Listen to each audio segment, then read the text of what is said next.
Come and join us and see what we got. Having fun and doing pick-a-cool shots. Watch our videos and laugh a lot. Well, join us and then care shall be forgot. It's the after show chat. Where they go wearing Harold Angelo can't you see? It's the after show chat. We'll have some fun. Games going nuts. We don't know what else to sing about. So I'll throw it in. Something. The clock is ticking and time to start the show. What time it ends, we just don't know. Hopefully Mrs. Dufrene doesn't wake up. Oh, Mrs. Dufrene. Once it's for certain, we're all happy friends. And all together the fun never ends. So stick around and watch with us. It's the after show chat.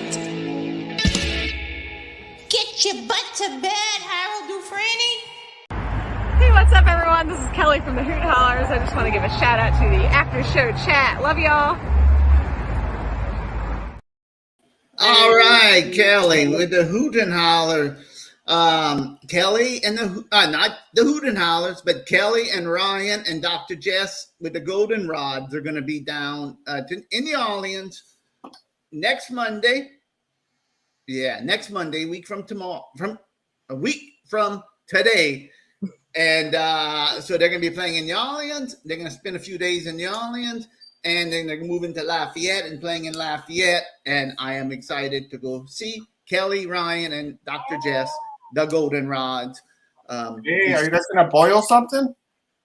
Oh, we'll boil something, all right. I don't know yet. We're making arrangements. I've been talking to Kelly and Ryan, and we're trying to make arrangements. They have a lot to do. They have a lot of people to meet up with in New Orleans. Hey, I'm just a peon, Harold Dufrene. You know, I'll just be happy to hear them play the Harold Dufrene song. Tell you the truth. Hey, yeah, very cool background.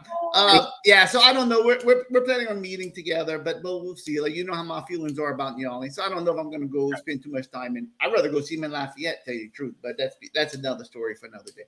We saw the Golden Rods play in St. Louis, of course, and that was fantastic. Whenever we were down in up in St. Louis. All right. So tonight we have a guest, and That's right. we don't want to keep the guests waiting in the party room too long, because then they go party, and then they won't come on there because they'll be having too much fun partying. So tonight I advertised it, and I'm looking forward to it. We're going to be talking to Kim Warnick of the band the Fastbacks and many other bands. She was in Visqueens, and let's get the show on the road, and let's don't spare let's don't waste no time. All right. Yay. Oh, just kidding. Angelo put her in and took her out. All right. Kim. Hello, Kim. Hello, everybody. How you doing? Kim is live from Seattle, correct? Yes, I am. West Seattle. West Seattle. Angelo, do y'all live West Seattle or y'all live North Seattle? Where do you live? We live across town. Yeah. Okay. Yeah. We're both by the water, but she's like on the other side of Seattle. Okay. When you say across town, what part of town do you live in? Oh, Ballard. Oh, okay. I see what you're saying. Ballard Way across. is like far, far away. Yeah. Y'all two long distances away. Well, I don't drive, so like it's like an Uber ride is way.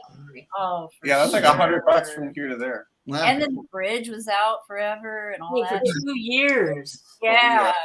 But the thing is, it was COVID, and I liked it. I was like, I don't need to go anywhere. Everything you eat out there. Who cares? Yeah. So, Kim, you don't drive? No. You're not driving? Not now. I used to all the time, but no, I got my license expired, and I just said, "Fuck it." Wow. Well, I can't afford it. It's like I can't afford it, and there's nowhere to park out here, and so Yeah. it's just a hassle. Uber is great. The bus is great. Yeah. See, we live in a small town where I live in Lockport. So I mean, without a vehicle, I mean, we don't have no public transportation and really no Ubers. So but I can imagine, because whenever we go visit a bigger city, you know, it's always like, Hey, I can live here. Hey, Krista, yeah, Krista's in there. Oh, Krista's gonna be playing our game show next week too. So, Hey, Harold. Harold, I almost hit up Kim and said, just come over to our house for the show tonight. But, yeah, I can imagine living, and like we were talking before the show, but the cost of living in Seattle is probably outrageous, and probably even like you said, I live in a small community, so I'll park at my house. I can't imagine living in a city and having to find parking, you know, paying for parking. That must be a pain. And also you can probably be rest assured that you'll get your car stolen soon enough. Yeah. West Seattle's kind of gotten kind of gnarly out here, man. Yeah, that's why I went to see a show a couple weeks, 2 or 3 weeks ago in New Orleans, and me and my wife, we went to see Valerie Sassafras, her movie premiere, and I parked at my daughter's house, which is on the outskirts of New Orleans, and took an Uber into town because I drive a Hyundai. And that's what they're stealing right now is the Hyundais. And Kias, right? Yeah, Hyundais and Kias, 100%. So I'm like, I ain't driving over there getting my car stolen. You know, it's like. When I did drive, I had my car, the same car stolen twice. Wow. I got it back both times, but it is such a weird thing. If you've ever had your car stolen, you get back in, you know, my house has never been robbed, but it's the same feeling of like gross. Yes. And even worse was my car was left in like a shrubbery. Oh. It was a joyride. The poor guy. The thing is, I get in there. They found it 2 days later, and it was nothing was broken, but there was a Billy Ocean tape in the cassette player. And the guy had the worst aftershave on. Also, he had like an old dinner roll and the fun ads. Ooh. He's trying to get a job. I'd say good luck. You know, I don't mean to laugh, but well, you have to. I mean, but the thing is, my car. The first time it got returned in worse shape, but you know, it was fine. It's a Toyota. Those things will be on the road past the cockroach era. I can imagine because I got my car broken into one time many years ago. I never got my house broken into or nothing. That would freak me out. Me too. 100%, Kim. Because I like I'm so and that's not protected in my vehicle, but I'm a very whatever's mine is mine. I don't even like my, you know, I know my wife drives my vehicle. That's no problem, you know. I mean, but I would feel so uncomfortable knowing that somebody else was driving my car over. Especially if they had terrible aftershave. Come on. Yes, and bad taste in music. I mean, I had a girl school cassette that they, of course, didn't like, and they put in Billy Ocean's. Like, you know? When my car got broken into, and this was in Biloxi, Mississippi, when I was working over there, and I had my, and this was the time of cassettes. I mean, this was a long time ago, and I had my music collection and everything. They stole everything out my car, but they left my music collection alone. So I'm like, wow. Do I have bad taste in music? Now, of course, it was the Fastbacks. You have good taste in music. I do have good taste, but not for them. Good taste in music because they left the good things. You know what? Maybe always leave a Billy Ocean tape in your cassette. That's it. Yeah, that might do it. That's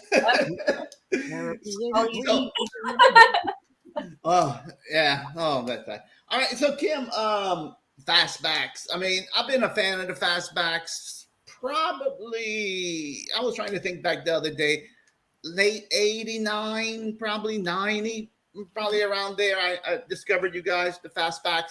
How did y'all meet the Fastbacks? I mean, y'all been around since what, about 1979 or so? 79.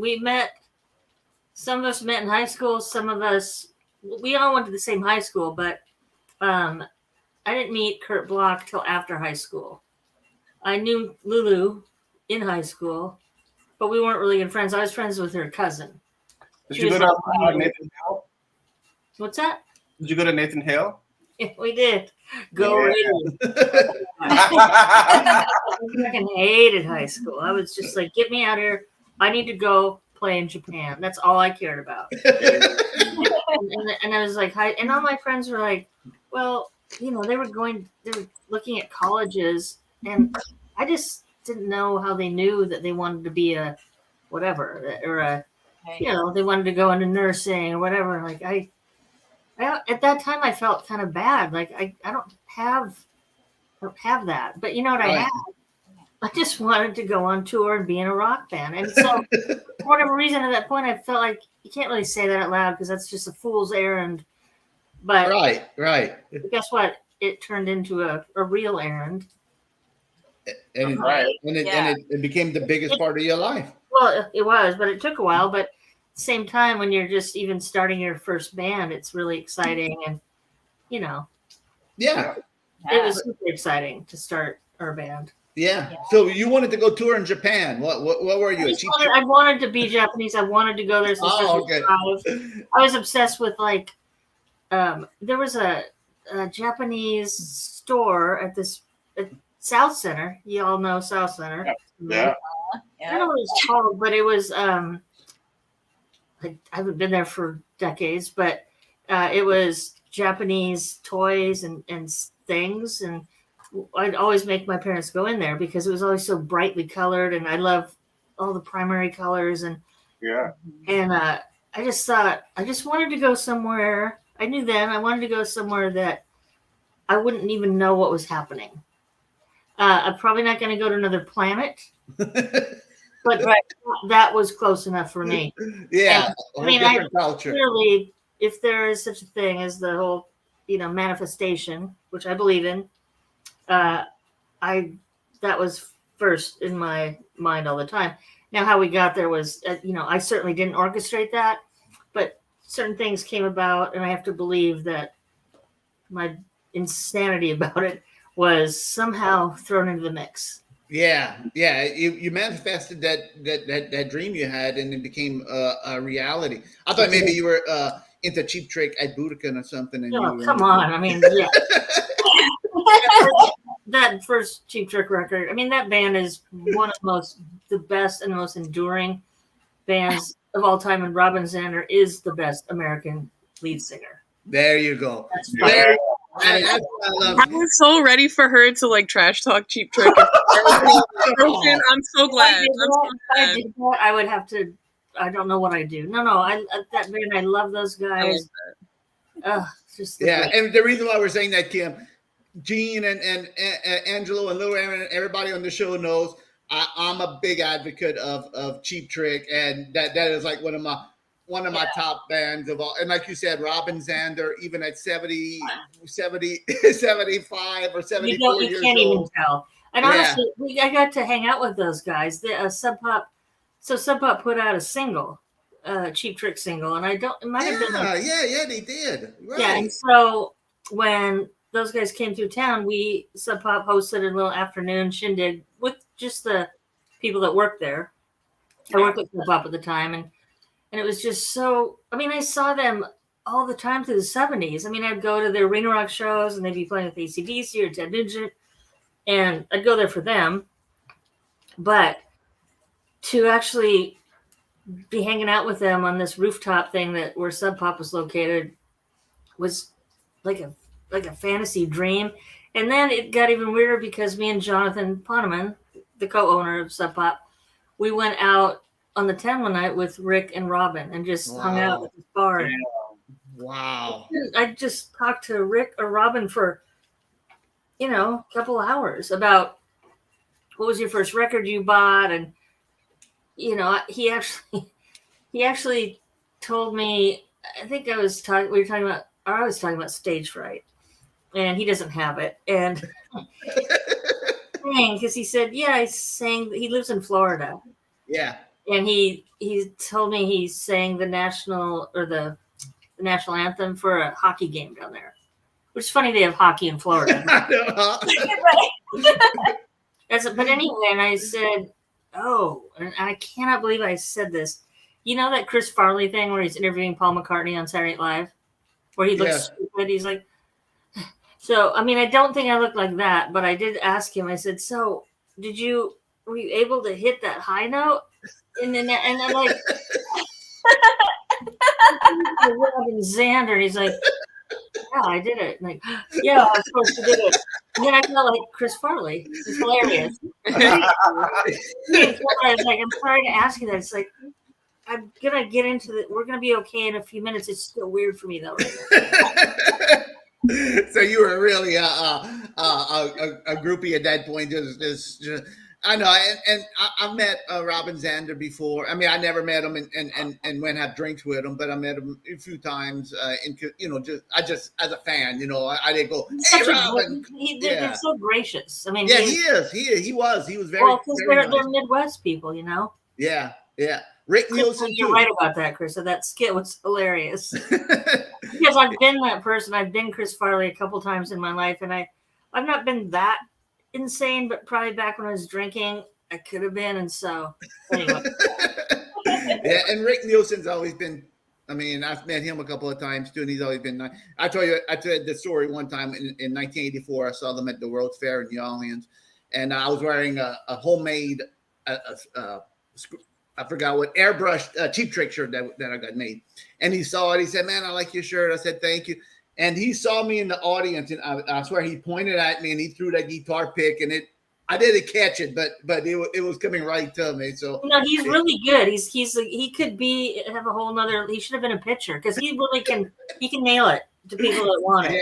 Yeah. Now I did hear recently that he's having shoulder trouble, so he can't. It hurts him now to do the pick. Well, God bless him for still being out there. Yeah. Oh, I know. I can't believe that either. And he got all the family members involved now. Oh yeah, and all the Robins are up there on stage. Yeah. Robin Zinner is Robin girl and Robin boy. Yeah. He named them both Robin. Robin Taylor Zander and have you heard any of the Robin Taylor Zanders? That's the guy one. Yeah. Okay, so it sounds exactly like he sounds. They sound the whole.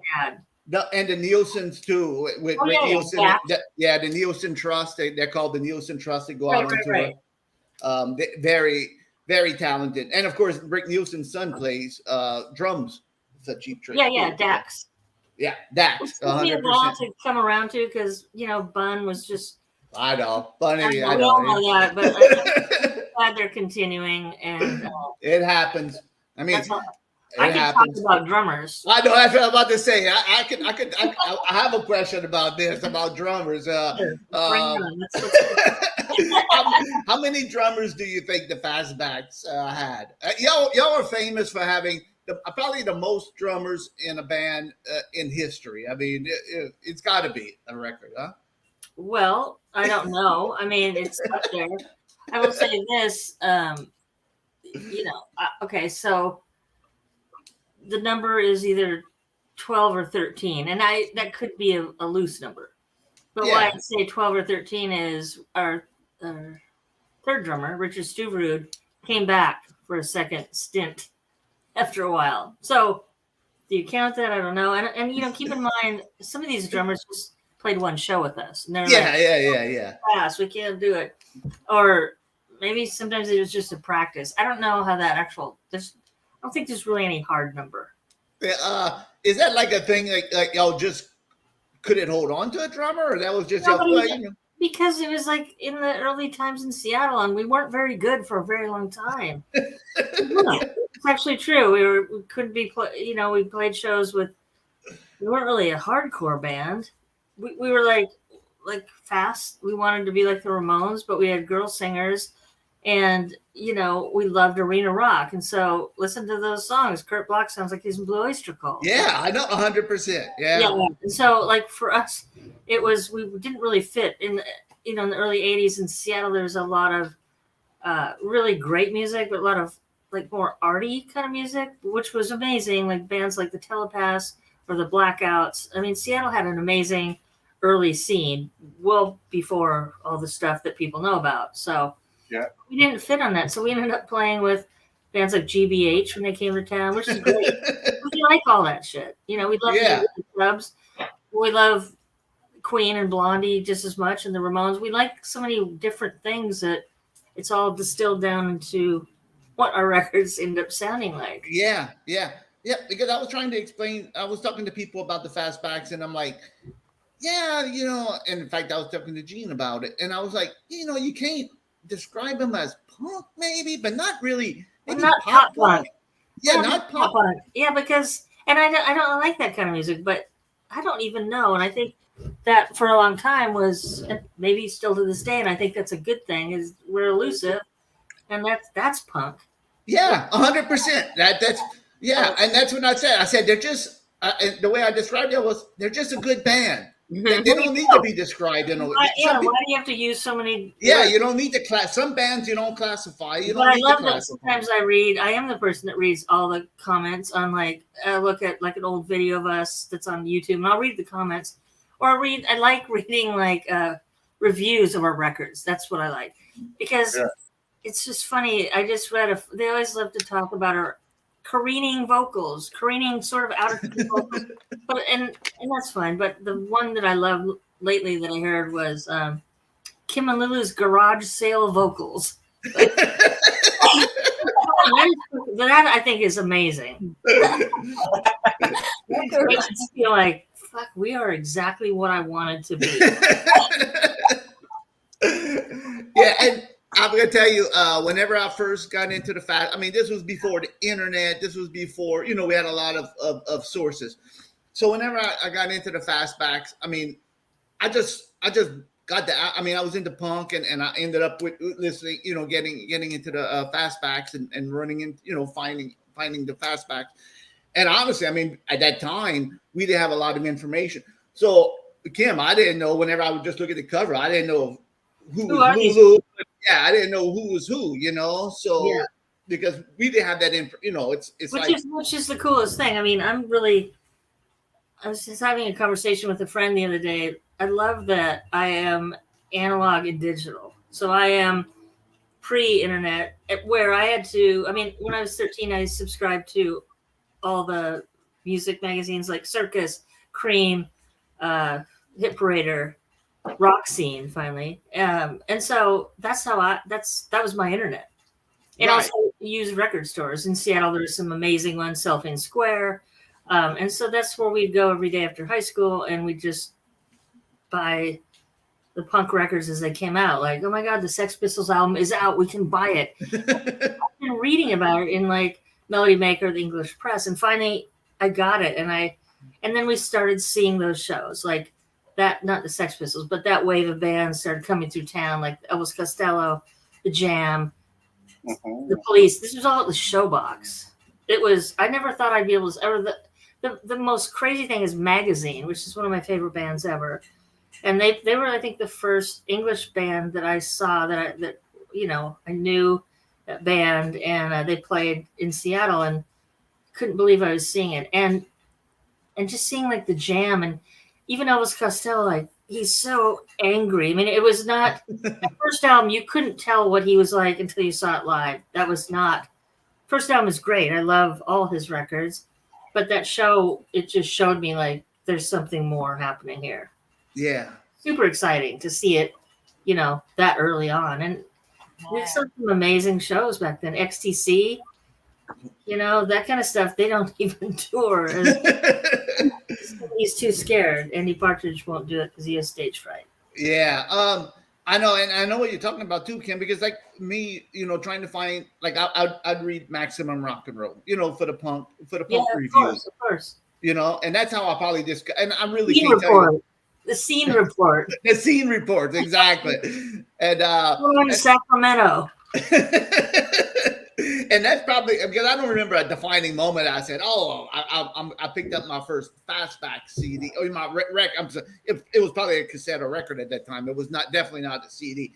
But that's. There's no defining moment I can remember. But I know I did, and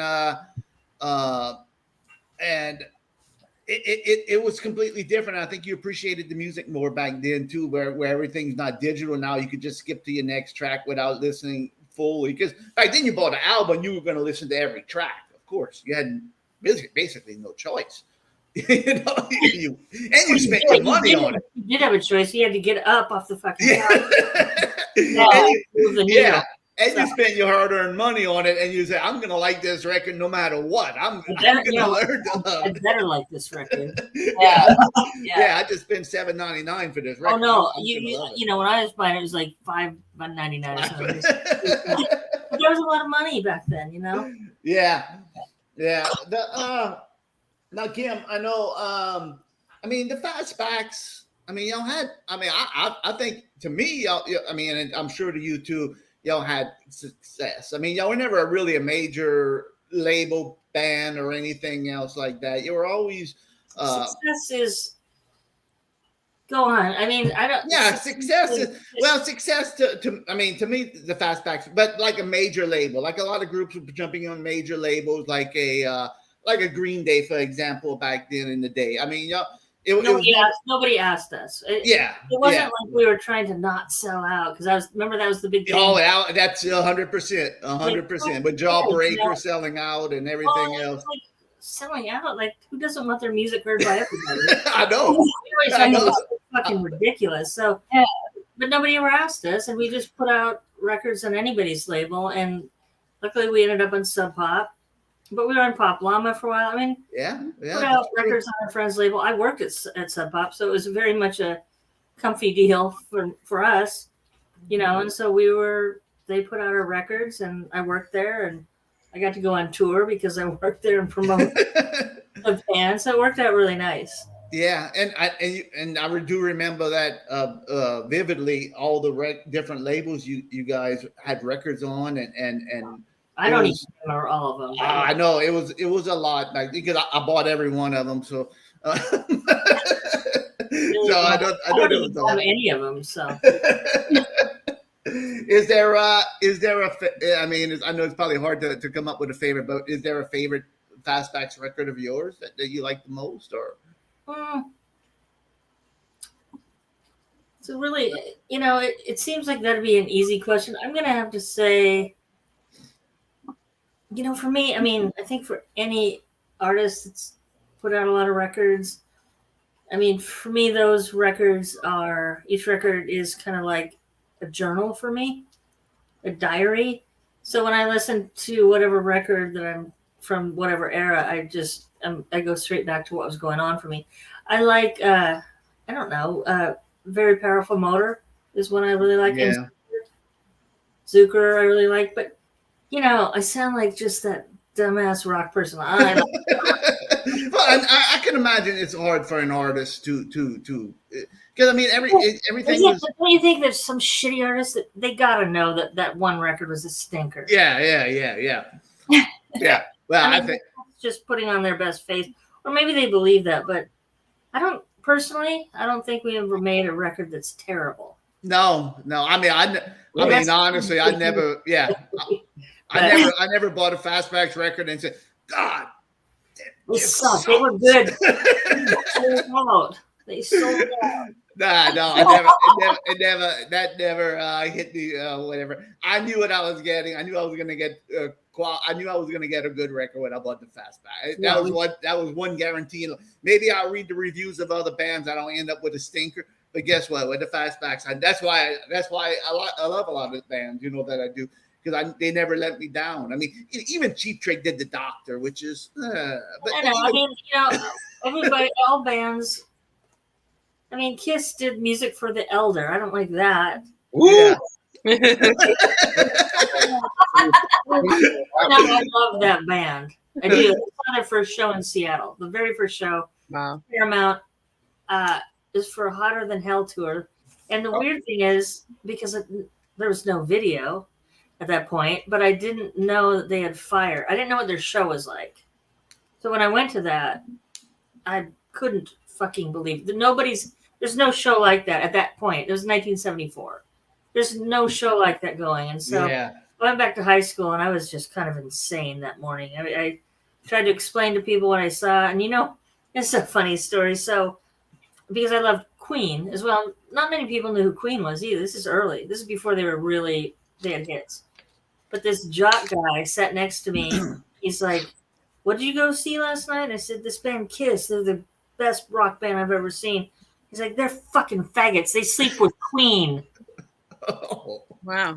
And Queen, and like, wow, that's so 70s that you just said that to me. And dude, you don't even know what you said. But anyway, 74. I'll give him a pass. He was just a dumb jock guy. Yeah. And maybe now he probably does like Queen. Oh, I'm sure now they do. I'm sure they maybe do he now. listens to Kiss. I don't know. Yeah. That was a different time, and but talking about our favorite, I'm going to tell you my favorite Fastbacks record was well, they're all my favorite. It's like they're all my favorite. But the one that hit me the most emotionally, because I was going through a time in my life, was the Answer the Phone Dummy. There was a time that I was going through, and that record hit my soul pretty well at that point in my life. Answer the Phone. Really happy. Yeah. I mean, again, I love that record too, and we had 6 different drummers on that. So speaking about drummers, but there is drummers, and what's going on with this? I'm trying to think. I don't know. We just had people from like Mudhoney and Jason Finn from the Presidents, I think, played on something. I forget. Again, when you have this many drummers and it's much later in your career that you forget this kind of stuff. Right. But anyway, it was really fun to record. I think Kurt just wanted to change it up. Like, let's get Dan Peters to play this wild song. Like, and he nailed the wildest drum solo ever. Yeah. So it was just really fun. Yeah, and that album, I mean, it's very it's different. It's every song is just different. Let me tell you, those songs are really hard to play. Yeah.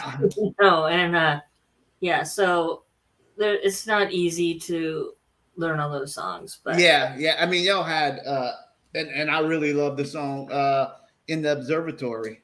Oh yeah, that's a good song. Yeah, that is a very good song. That was Kurt writes hits, Yeah, and Meet the Author. I mean, there's so many, but that we actually tried to. I think we played it one time live, and that song is like, that's. But there's so many. It's so many changes. Or ELP or something. Yes. Yeah, there's so many changes in that song. It's just for recording, I think. Yeah. Because it starts out so mellow with your voice, and then it's just a wild song. It's a great song. It's a lot. It's a lot of notes. That's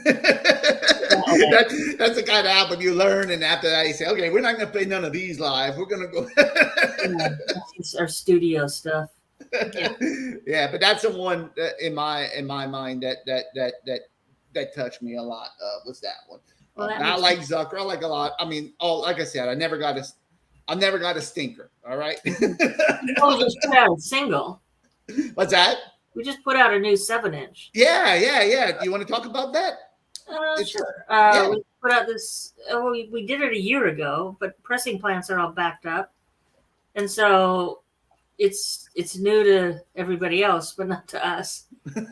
And so that's really cool. And I guess it's flying off the Bandcamp shelves. It's one original song, and then the B-side is a Muffs cover. And the Muffs cover we did because we're going to be on this Muffs tribute record. Awesome. So we did 2 songs. We did the Muffs song From Your Girl, which is almost one of my favorite songs in the world. Yes. And this song Outer Space, which is also great, but we made it very different. Yes, it is. Let's deconstruct it and make it sound like it's in outer space. So it's all like boob stuff and like tons of vocals, lots of reverb. Yeah, that it is different. And I will say this: we have the blessing of Ronnie from the Muffs. Awesome. He's like, that is. I'm honored. That's amazing. So yeah. I follow Ronnie, and he's a character, and he is a character for sure. Yes. I love the Muffs. I mean, Kim, I talked to you about this before. I mean, Muffs were, one of my top bands. Also, I mean, I love Kim Shattuck. I was shocked. I did not know Kim was sick. I did not know she had. No. Yeah. That was the thing. And so I kind of didn't know for a while. And then somebody told Ronnie, you got to let Kim know, me. Yeah. And he called me. And like everybody, I was shocked. But then it was even kind of weirder. I mean, I knew, but then when she finally went, it was still horrible and shocking to me. Yeah. 100. It's such a cruel disease. Yeah, man. Yeah. Yeah. But I'll tell you, I don't know if you've heard the last Muffs record, but yes. Okay, so you know the story there. She actually was in her wheelchair. She couldn't move, and she made that shit happen. She still produced it. I mean, she was a fierce warrior of a woman. And hilarious. Just ridiculous and funny. We played some shows with those guys, and this Queen went on tour with them. So we got to hang out with those guys and toured with the Muffs as well. So Fastbacks. So yeah, and I know right whenever the new album, the last album was coming out, I had no, like I said, I had no clue that Kim. And now that you listen to that album, you could, I mean, it's pretty. Yeah. It's really bittersweet. In fact, Ronnie sent it to me, and I actually couldn't listen to it for a few months. Her death really it was really hard for me. And, I remember, I saw the Pandoras and I just couldn't believe that was amazing. But then, me and Kim we talk on the phone sometimes at night. And I just thought she was a girl after my own heart. She was goofy. She liked to swear. She was nobody's fool, Right. Yeah. She wrote the greatest pop songs in the world, like Buddy Holly style. Yes. With a scream, with a sneer. Oh, that I was telling everybody. I said the greatest scream in music history. I mean, there's no better scream. She was talking. She did this movie once. This is kind of gross, but this is Kim Shattuck to a T. She was talking to the girls in Veruca Salt, and they were saying like, "Man, I love this scream." She goes, "So every time I do that, a little pee comes out." That's Kim, totally, and like that's why I liked her. She didn't give a fuck about that, and that really was what happened. So good for her. Yeah. Hey, It is what it is. yeah, and it really. I mean, I didn't know Kim personally or nothing, but like a lot of fans. I mean, when I woke up and I read that news, and I was like, I remember seeing the email from like some news site I subscribed to, and I'm like, maybe Variety or something. Someplace had it, and I'm like, no, this ain't. It was really shocking for a lot of people. Yeah. And the amazing thing is the tributes that came in. Like Elvis Costello wrote about her, which is like the biggest thing. He's like, I'm so sorry to hear about the loss of one of the greatest songwriters. Like, that's fucking Elvis Costello. Yeah. So she, sometimes I think, well, I just know them because I've known them for a while. I know she's a good songwriter, but when I hear Elvis Costello say that, like, I understand. And honestly, I mean, the songwriting, and if anybody and the people watching don't know them up, you need to go look it up, because go check out the Muffs. They've got a few albums, and I would say buy them all. Yes. If you like rock music, really well written songs, that's your go-to. Yes, that's another band too. You never hear, you never get a Muffs record and say, "Man, this stinks." No, there's not even a. No, I like all the songs all the way through. Every single one is fantastic. And so Kim, I mean, the Fastbacks, y'all kind of closed shop with Fastbacks when about 2001 or so, 2000, around that timeline. What's that? What was the question? Yeah, so y'all kind of, the band stopped temporarily now because y'all coming up. I quit, and because I joined Vis Queen, or we started that band, me and Rachel and Ben. Right. And I don't like practicing, so I didn't want to be in two bands. So I want to go and do this, and I was in that. And that band was so great, and also people go listen to Vis Queen. That's a great. Yes. I need to bring up Rachel Flotard is probably one of the greatest. Is one of my favorite female vocalists. She is my Robin Zander for women. Oh, wow. She is fucking amazing. Yeah. And so I did that, and then we went on some tours. We had some fun, and then I was just like, "Fuck, I fucking hate music. I'm burnt out. Again, I'm out of here." And so I quit that band in 2004, right before a tour they were going to do with Shonen Knife. It's kind of a dick move on my part, but guess who showed up to play bass in my stead? Ronnie Barnett. Yeah. So he went on tour with them because we already. Anyway, it all works out. Ronnie is the focus of this talk, apparently. So anyway, that was great. And then I didn't do anything for a while, and then the Fastbacks reunited 2011 to play this thing in West Seattle, the West Seattle Street Fair, or that thing, and which is a big deal out here. Yeah, I saw the video of that. Yeah, they shut down the whole street, and it's super fun. Easy Street puts it on, so that was good. And then some things happened, and I was drinking too much, and I got sent to Maine, which was good. I ended up going to New Hampshire to get sober. Okay. Then 2011 New Year's Day, and then was there for a while, and then they sent me up to Portland, Maine, to live in sober living. And I was there for 6 years. Not in sober living for just 6 years, but finally got my own place and found my own path. And Maine was awesome. I remember you posting that stuff. Yeah. Oh, yeah. Always about the snow. I broke my ankle. Blah blah. Oh. Yeah. No. It was a very profound experience, and I met some of my favorite people ever. I'll go back and visit, but I won't go in the winter. Now Kim, you don't drink no more? Mm-mm. Nope. That's No drinking, no drugs, no heroin, no alcohol. Kind of a good way to roll.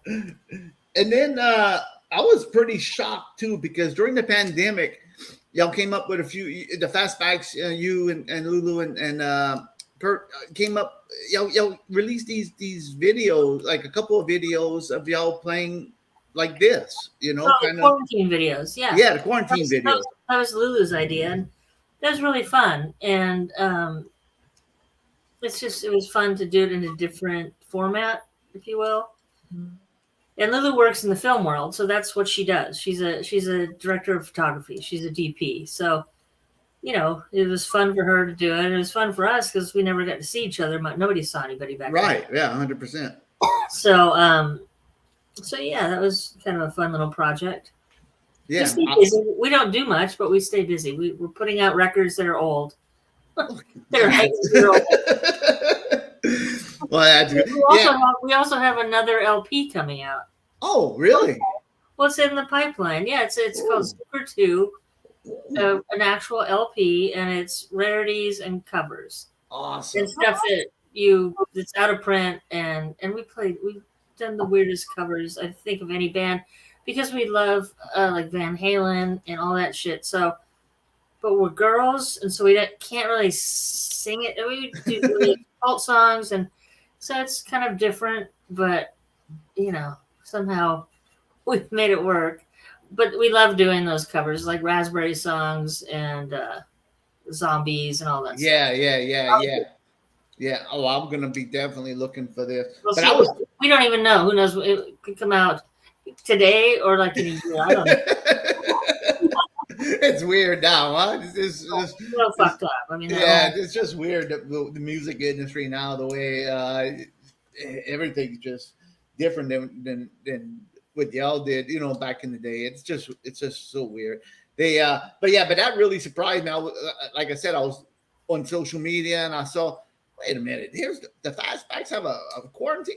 This is the last group of people I thought I'd see during the pandemic. I understand, and also, a lot of people are like, is this actually a physical 45? I say, yes. I know it's hard to imagine these days, but yeah, it's actually a record. Yeah. A vinyl. Yeah. Just recently. It's probably recorded a while back. Probably, I would assume, but Y'all had the Go-Go's tribute too, the Vacation song. Well, probably like less than a year, but yeah. But and actually, the CD came out well before the double LP. The double LP just kind of came out in the last month or so. But what a fantastic looking package! I don't know if you guys have seen it, but it is. I saw you have it. I saw you showing it. It's so beautiful. It's like one of the best double records I've ever seen. And there are some great bands on there. And everybody did the most phenomenal job ever. And Yeah. The Go-Go's. Who doesn't like that band? Yeah. You know? Yeah. Even the Yum Yums are on there. Oh, Caroline and the Yum Yums are on there. I love the Yum Yums. I don't know Yeah. Oh, they're one of my. Yeah. It sounds like every band's my top. Man, that's my top. Yeah, that's my great. I'm a positive guy. I like them all. Mother Teresa had a question. I don't know. Do you know Lisa Woolley or Neva Chonen? There were some local bands in the 70s in Seattle. What band? No, I don't. What bands were they in? Yeah, Mother Teresa. What band? Yeah, Mom. That's Angelo's mom. Mother Teresa. That's why I call her Mother Teresa. That's why I call her Mother Teresa.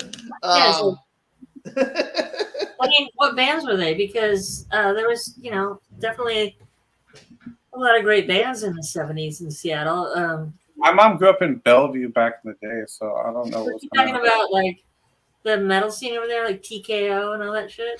Oh, I don't think she knew about that stuff. Oh, my mom likes really like Cream and like your mom isn't a metalhead. Mother Teresa's not a metalhead. Did she go to like the Sky Rock Festival, River Festival, where it's like this was like in the late 60s? It was in Snohomish, and it had like the Doors played and Norman Greenbaum, and it was the craziest. It was the best of the time. Too young to go, but I wanted to. But I was always afraid of hippies, and because I didn't want to ever have to take drugs, which I turned into a junkie eventually. That up. But anyway, I think just all the bands from that time period played at it, and it was on the east side by Bothell. Speaking of hippies, you want to know how I met Kim, Harold? Oh, yeah. Yes. I saved her from a fire actually at the Cha-Cha, the bar she worked at before. And these guys set the bathroom on fire, and she went in there to save it, and I pulled her out because she was just breathing and smoking all this stuff. Scary. But that bar at that time was really, the first Cha-Cha was a fucking crazy Wild West show. Yeah, there's some wild stuff going on in there. Sounds like it. I'm glad you got me out of there. Angelo, I got to thank you. There's more than one reason I got to thank you. Yeah. And also, Angelo, I mean, of course, it didn't cause too much damage, but it was scary. Yeah, it was scary. Dude, they were on mushrooms. They got it from this bar down the street called King Cora's. It was crazy. Of course. Well, I've been to King Cora's many times at 3 a.m. So yeah, me too. It was the Pine Street time where, after hours after the Cha-Cha, that's when the real show started. Yeah. That's where all of the action went down back in the day. Now it's just Pike. Well, now it's on Pike. I mean, the bar. But that bar that's more professional of a bar. I mean, I like both of them, but the first Cha-Cha was the wild one. It was so fun to work there. And just all the crazy bands that would come in there before they got super famous. And even after they got famous, they'd come in sort of later in the evening on a Monday when nobody's there, like Coldplay or like the Yeah Yeah Yeahs used to come in there a lot when they were in town and fuck shit up. Well, Angelo, I got to thank you for saving Kim. I mean, Harold, I appreciate it. In my style, I was just joking. But I did. Kim did serve me some of my first drinks when I was a young lad. That's how I know her. Oh well. She probably didn't check your ID, Angela, with that fake mustache. Oh no. I don't think you needed an ID back then. Very obvious. Whoops, sorry, Jeff. Allegedly. I think it was Victoria checking my ID at the time. I didn't have to check ID. I was not the door person, but I know that a lot of people got by on that. So and I got to thank Angelo too, because one night on the show, I don't know, we talk about all kind of stuff in here, but I mentioned the Fastbacks, and Angelo said, I know Kim. I said, oh, Angelo, yeah, right. And Angelo said, no. And he said, so he kind of introduced me kind of in a sort of way. And of course, my dog Rosie, it's begging for food. Kim, what happens on the show? I have a dog named Rosie, and every time I get on the air, she likes to bother me. Mm-hmm. And she does it on purpose. So I got to go tend to her real fast. So Angelo, y'all keep on talking for real. Okay. I guess you don't have the Rosie time video yet, huh? We can talk. We can talk amongst ourselves. Yeah. All right. Okay. Yeah. Let me go take care of Rosie. Yeah. He doesn't want to show off his. He's probably in his underwear right now, so that's why. Yeah. Baby blue song. Yeah. Yeah. He's gonna kill me for saying that.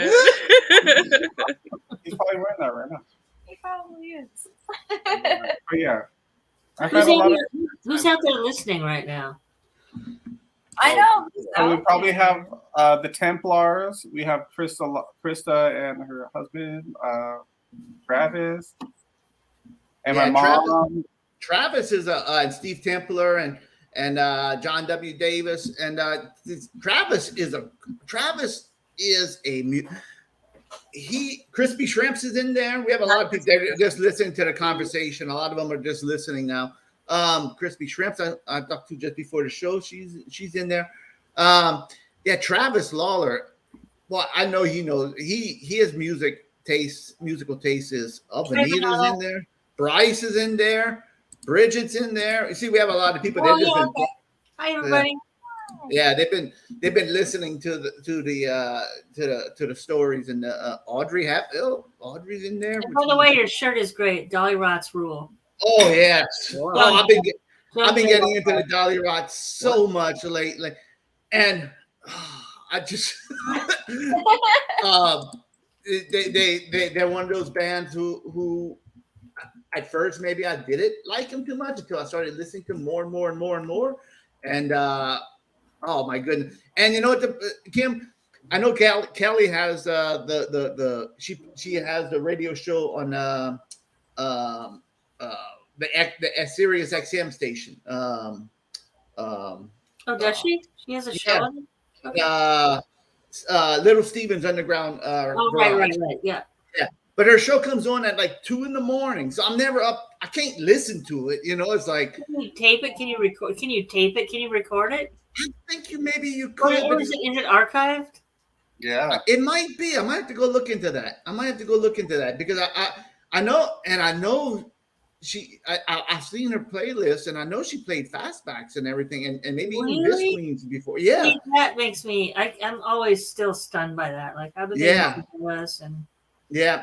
I'm gonna look for that playlist, and when I see it, I'm gonna forward that to you. Yeah, you may be able to listen to it like a podcast. Yeah. I think you can go back in the archive. But the one time that I got to listen to it, I was up at 2 a.m. We were catching a flight to go somewhere, and I said, "Yes, I'm going to listen to this on the way to the airport." And it was during. No, they had. That's when the hurricane hit Tampa. She lives around in Tampa area, and she could have come on the air because she lives in Tampa, Kelly, from the Dolly Rots. So. A couple of years ago. Her husband. No, that was this past year. The bad hurricane. Yeah, I think we were going to Wisconsin at the time or something. But I was disappointed that I couldn't. But yeah, I know for a fact I saw y'all name. I think I saw Disc Queens, and I'm almost sure I know I saw the Fastbacks on her playlist. That's really exciting. I'm happy about that. Yeah. I'll forward that to you whenever I catch it. So but I really enjoyed the Dolly Rots too. It's a lot of new bands I get into. It's easier to find music now with Spotify. I'll be honest with you, with Spotify. But yeah, that's true. But because of that, sometimes it's harder to find music in a weird way. And I don't know if I'm just like older and burnt out, which I am. I am both things, but I'm not as like searching all the time anymore. Yeah. If I find something, it just appears in my feed. Somebody saw a band and they post something. I kind of like the older way where, it was up to me to figure out who is this band and I had to learn their lineage and like where they came from and what bands they were in previously. And I don't know. I feel like back then it was more of a just the search part of it was really cool for me. Yeah, I agree with you 100%, Kim, because I'm in the same same category. Whenever, like I said, whenever I used to read the Maximum Rock, I used to have to search out all this stuff, and it was always fun. Let's just say it was funner to discover new bands that way. I mean, but that's every generation is going to say their version of it. Yeah. So for me, at that time when there was no internet, I had more fun trying to figure out, where to find these records. Right. And I never thought I'd know any of these people. I never thought I'd ever know somebody that was popular in a band. I never could have imagined that if you would have told me I would have been sitting in a bar with Rick Nielsen and Robin Zander later on in life, I would have said you were insane. You would have said you're going to be playing with Joan Jett a couple times in your life. Like, no, that can't happen. Yes. People are larger than life. That'd be like playing with the Rolling Stones in my mind. Yeah. So funny things just, I think with the internet, things got smaller in a way, but maybe sort of less interesting. It got easier, but I kind of like the fact that I got to be a detective and figure it out on my own. Yeah, 100%. 100%. Yeah. It's a lot more satisfying that way. Yes, it is. It is. It's just different. And, kids today figure out stuff, of course, way faster than I do. And that's great because it's just constantly evolving, and that's how it's supposed to be. Yeah. And I still think it's too easy just to miss out on bands because you're too fast to hit the button to hit instead of sitting down and listening to music. I don't think many people listen past. If they can even get to the chorus, I'd be amazed. 100%, Kim. You're right. Yeah, because, for all the reasons, but I do it too. Me too. Yeah. I'm guilty as charged. I'm guilty also. I don't sit down and listen to the whole song because, and I know I'm missing stuff because the guitar solo could be what changes my mind and makes me love the band. But I think that we're just bombarded by so much stuff that it's just kind of like, well, what else will I listen to? It's kind of like too much information stuff. Yeah. A chart attention spans too. I'm gonna use the Fastbacks as an example. Out of the charts, if I'd have been listening to that. Yeah, if I'd have been listening to that on Spotify, are you talking about the long version? Yeah, it's the long version. If I'd have been listening to that song on Spotify after the singing and everything else, I would have probably, but I grew to probably I would have too. And if anybody don't know, Out of the Charts is really a long. They have the singing at the beginning and I'll tell you this: our live version of that was not. It was a fun opener because we just put it down to like what the good part is. I think Kurt likes the longer part. Well, I'm glad you said the good part. Like the part that's the singing and when it all comes in, and then we go on to the next song. I love the song. That's like one of my favorite. So do I. It's a great song. It's a great song until the singing ends, and then I got to. But we're not going to do this part live. Yeah, I had to bring that up. I'm sorry. It's a really good song for sure. It is. I love. That's one of my favorite. Whenever I'm listening to is the beginning. That's one of my favorite Fastback songs. But in Spotify days, I would, like you said, and I still do it because it shows up on my playlist sometimes, and I'll listen to the beginning. Well, you can always go forward. Don't listen to that ending if you don't want. It's too short to listen to all our endings.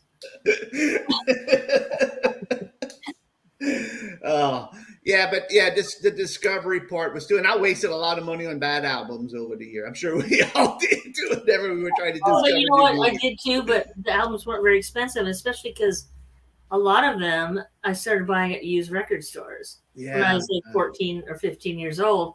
I didn't even know those things existed. Like, you mean not all records cost $5.99 in the store? So I was kind of afforded the luxury of buying something by Savoy Brown that I didn't like, but I started to learn that way, and Yeah. resell it and get something else, Yeah. 100%. Your time. Yep. Before 100%. all the Discogs and all that crap. Yeah. Is now. So. The John W. Davis is Get Down Redbud gonna make it to Spotify? I don't know. That's something we got to talk about, John. That's we have to see, honestly. yeah. That's our new song we're coming up with. Get Down Redbud. That's how they people want to hear it, and it's like we'll see. We'll talk about that after. But oh Lord. So Kim, now you just you're retired, or do you have that's a bad word. Yeah, do you work or do you if I tell you my life, you'll just think, wow, what does she really do? I don't work right now. And I don't want to play any more shows. So but I don't want to say the word retired because it's going to bite me in the ass twice. And I don't want to use the word quit because I don't want to quit. I'll still sing on stuff. I don't play shows anymore. Yeah. It's stressful, and it's just those songs are fucking hard to relearn. So it's if it's not fun for me, why would I want to do that? Yeah. So, I know it's probably people and myself. I mean, it's probably hard to think that, unless you're like and again, I'll bring up like a Cheap Trick, and you're playing the same songs over and over and over.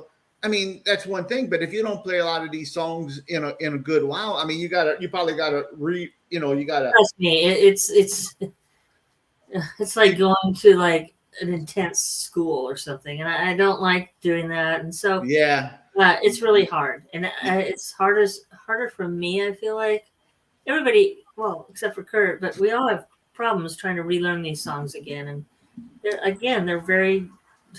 They might sound like fun and easy. They're not easy. Right. That's one thing about and they're exhausting. I mean, we play like a 50-minute set. It's like a Ramones set that we take maybe 3 breaks, and so we can have a drink of water and bang, bang, bang, bang. Which is what I like to see. I don't want to see a band up there fucking around. Yeah. I'm gonna do your show, do your set, get off the stage. But Don't drag it on for an hour. I'll tell you something. If they can't get the shit done in 50 minutes, they need to look for a new job. And the Fastbacks music, I mean, I know to me, it doesn't sound like simple music. It sounds like it's very. Well, thank you for saying that, because I think some people think it is, but I would say to them, learn this song and tell me. When you sit down and learn Meet the Author and tell me how easy that is. 100%. Yeah. Because every song that I hear from the Fastbacks, it's always to me, it's always and that's why I enjoy it. I think it's complexity. It sounds like it's work. I mean, and Kurt, music I think is supposed to be pretty hard. I mean, to make it doesn't have to be, but I mean, I like it like that. It's just that I don't want to have to learn it again. And I've learned it, again, I came back from Maine in 2018. We played the Sub Pop 30 anniversary thing at Alki Beach, which was amazing. And a show at the Clock Out. We did like a warm-up show to see if we could do it, which was great. And shout out to Jody. Hi, Jody. And that was great. But after that, it's like, I don't want to do this again. Yeah. And then our record Zucker got reissued by Easy Street and Sleight of Hand wine cellar place. And so they reissued it on vinyl and asked if we would do an acoustic set at Easy Street, which we did. But, I mean, I'm sorry, but an acoustic set, it's almost the scariest thing you could do. Right. I would rather go back to high school and walk around naked. Like, what about this? I'm an old lady. Fuck you guys. That was terrifying, but we did it. And it's funny, I guess that'll be our last live show. Which is, what a way to leave your legacy. But yeah, but I could. In a way, it's kind of cool. It's the most and there's people there, and we did sound good, but it's too intimate and too bare bones. I mean, I need loud distortion, and hopefully everybody's wasted. It's dark. And it's, I want it loud and insane. Yeah. That makes yeah. And with the touring and learning the songs over again, that makes complete sense to me at this point in my life. Maybe when I was, you're getting I had enough, I can't do this. It's I could imagine how tough it is. Well, I mean, and we didn't start really touring till 91. Right. We went to New York till 91 when we went there, and but we toured quite a bit. We toured with some bands, some friends, the presidents of the United States, and we did our own tours, and it was really fun. We toured a lot in the 90s for us, and then we finally got to go to Europe with Pearl Jam for 5 weeks in 96, and that was beyond. That was, again, I checked off the box of like, I want to play in giant stadiums someday. Well, how am I ever going to do that? But we got to. Right. So I'm saying I got to do everything that my 13-year-old self, when I was sitting in my bedroom listening to Grand Funk Live on headphones, that I wanted to do. I went to Japan, toured with one of the biggest bands. I mean, I did it all. You accomplished what you. Nothing I have left to check off. Yeah, that's awesome. That's so good. Yeah, that's awesome. That's fantastic because not a lot of people get to live that dream. I do know that because I just remember going to shows at I think my first giant Coliseum show or Reno Rock show was it was 1971 and it was Three Dog Night, which at the time was the biggest thing. They rule still. Those songs are still so good. But I'd go see whatever came through, Black Sabbath, Elton John. I saw ABBA.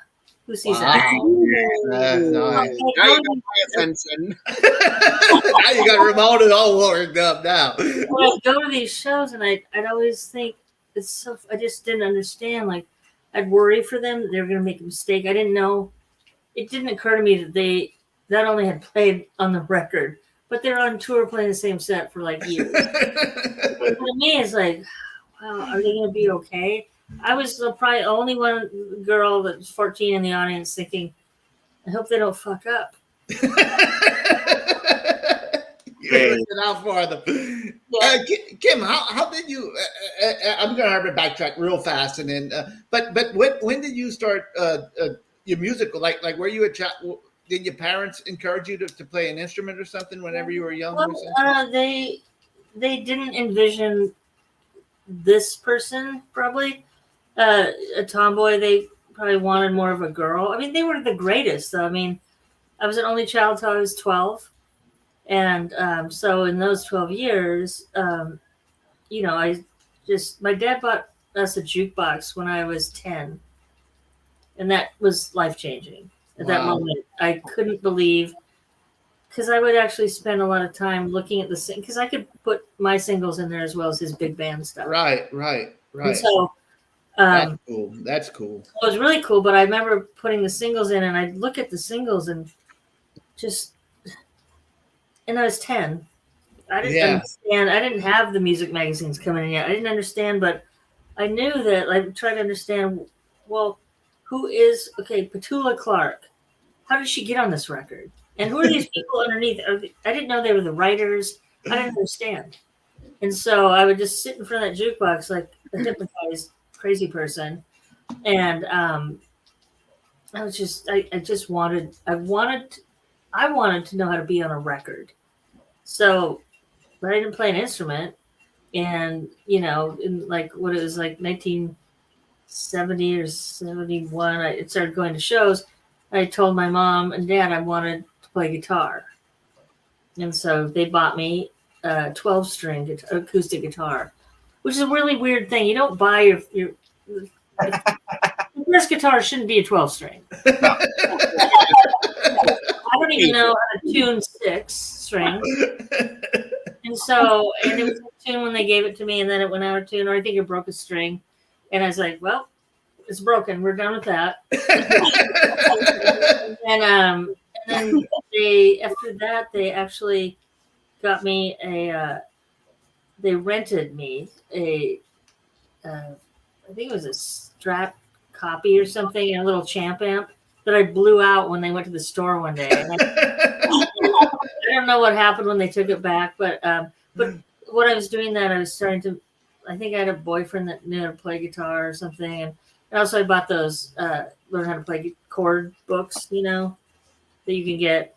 You can learn how to play all the open chords, and then the boyfriend taught me the bar chords. Like, these chords suck, but they sound better. The Ramones play, and also really what really unlocked everything for me was that first Ramones record. Like a lot of people, that's how I learned how to play guitar. Yeah, awesome. Because you could put the guitar in one channel and the bass in the other, which is mind blowing actually, and that's the record that changed everything for me because it demystified Deep Purple and shit like that. Like, you mean you could just do this and have a record? Yes. So that record blew my mind, and I think a lot of people. I hear this all the time. People talk about the fact that that's how they learn how to play guitar. That's great. Johnny Ramone, thank you. Thank you, Johnny Ramone. Yes. Yeah.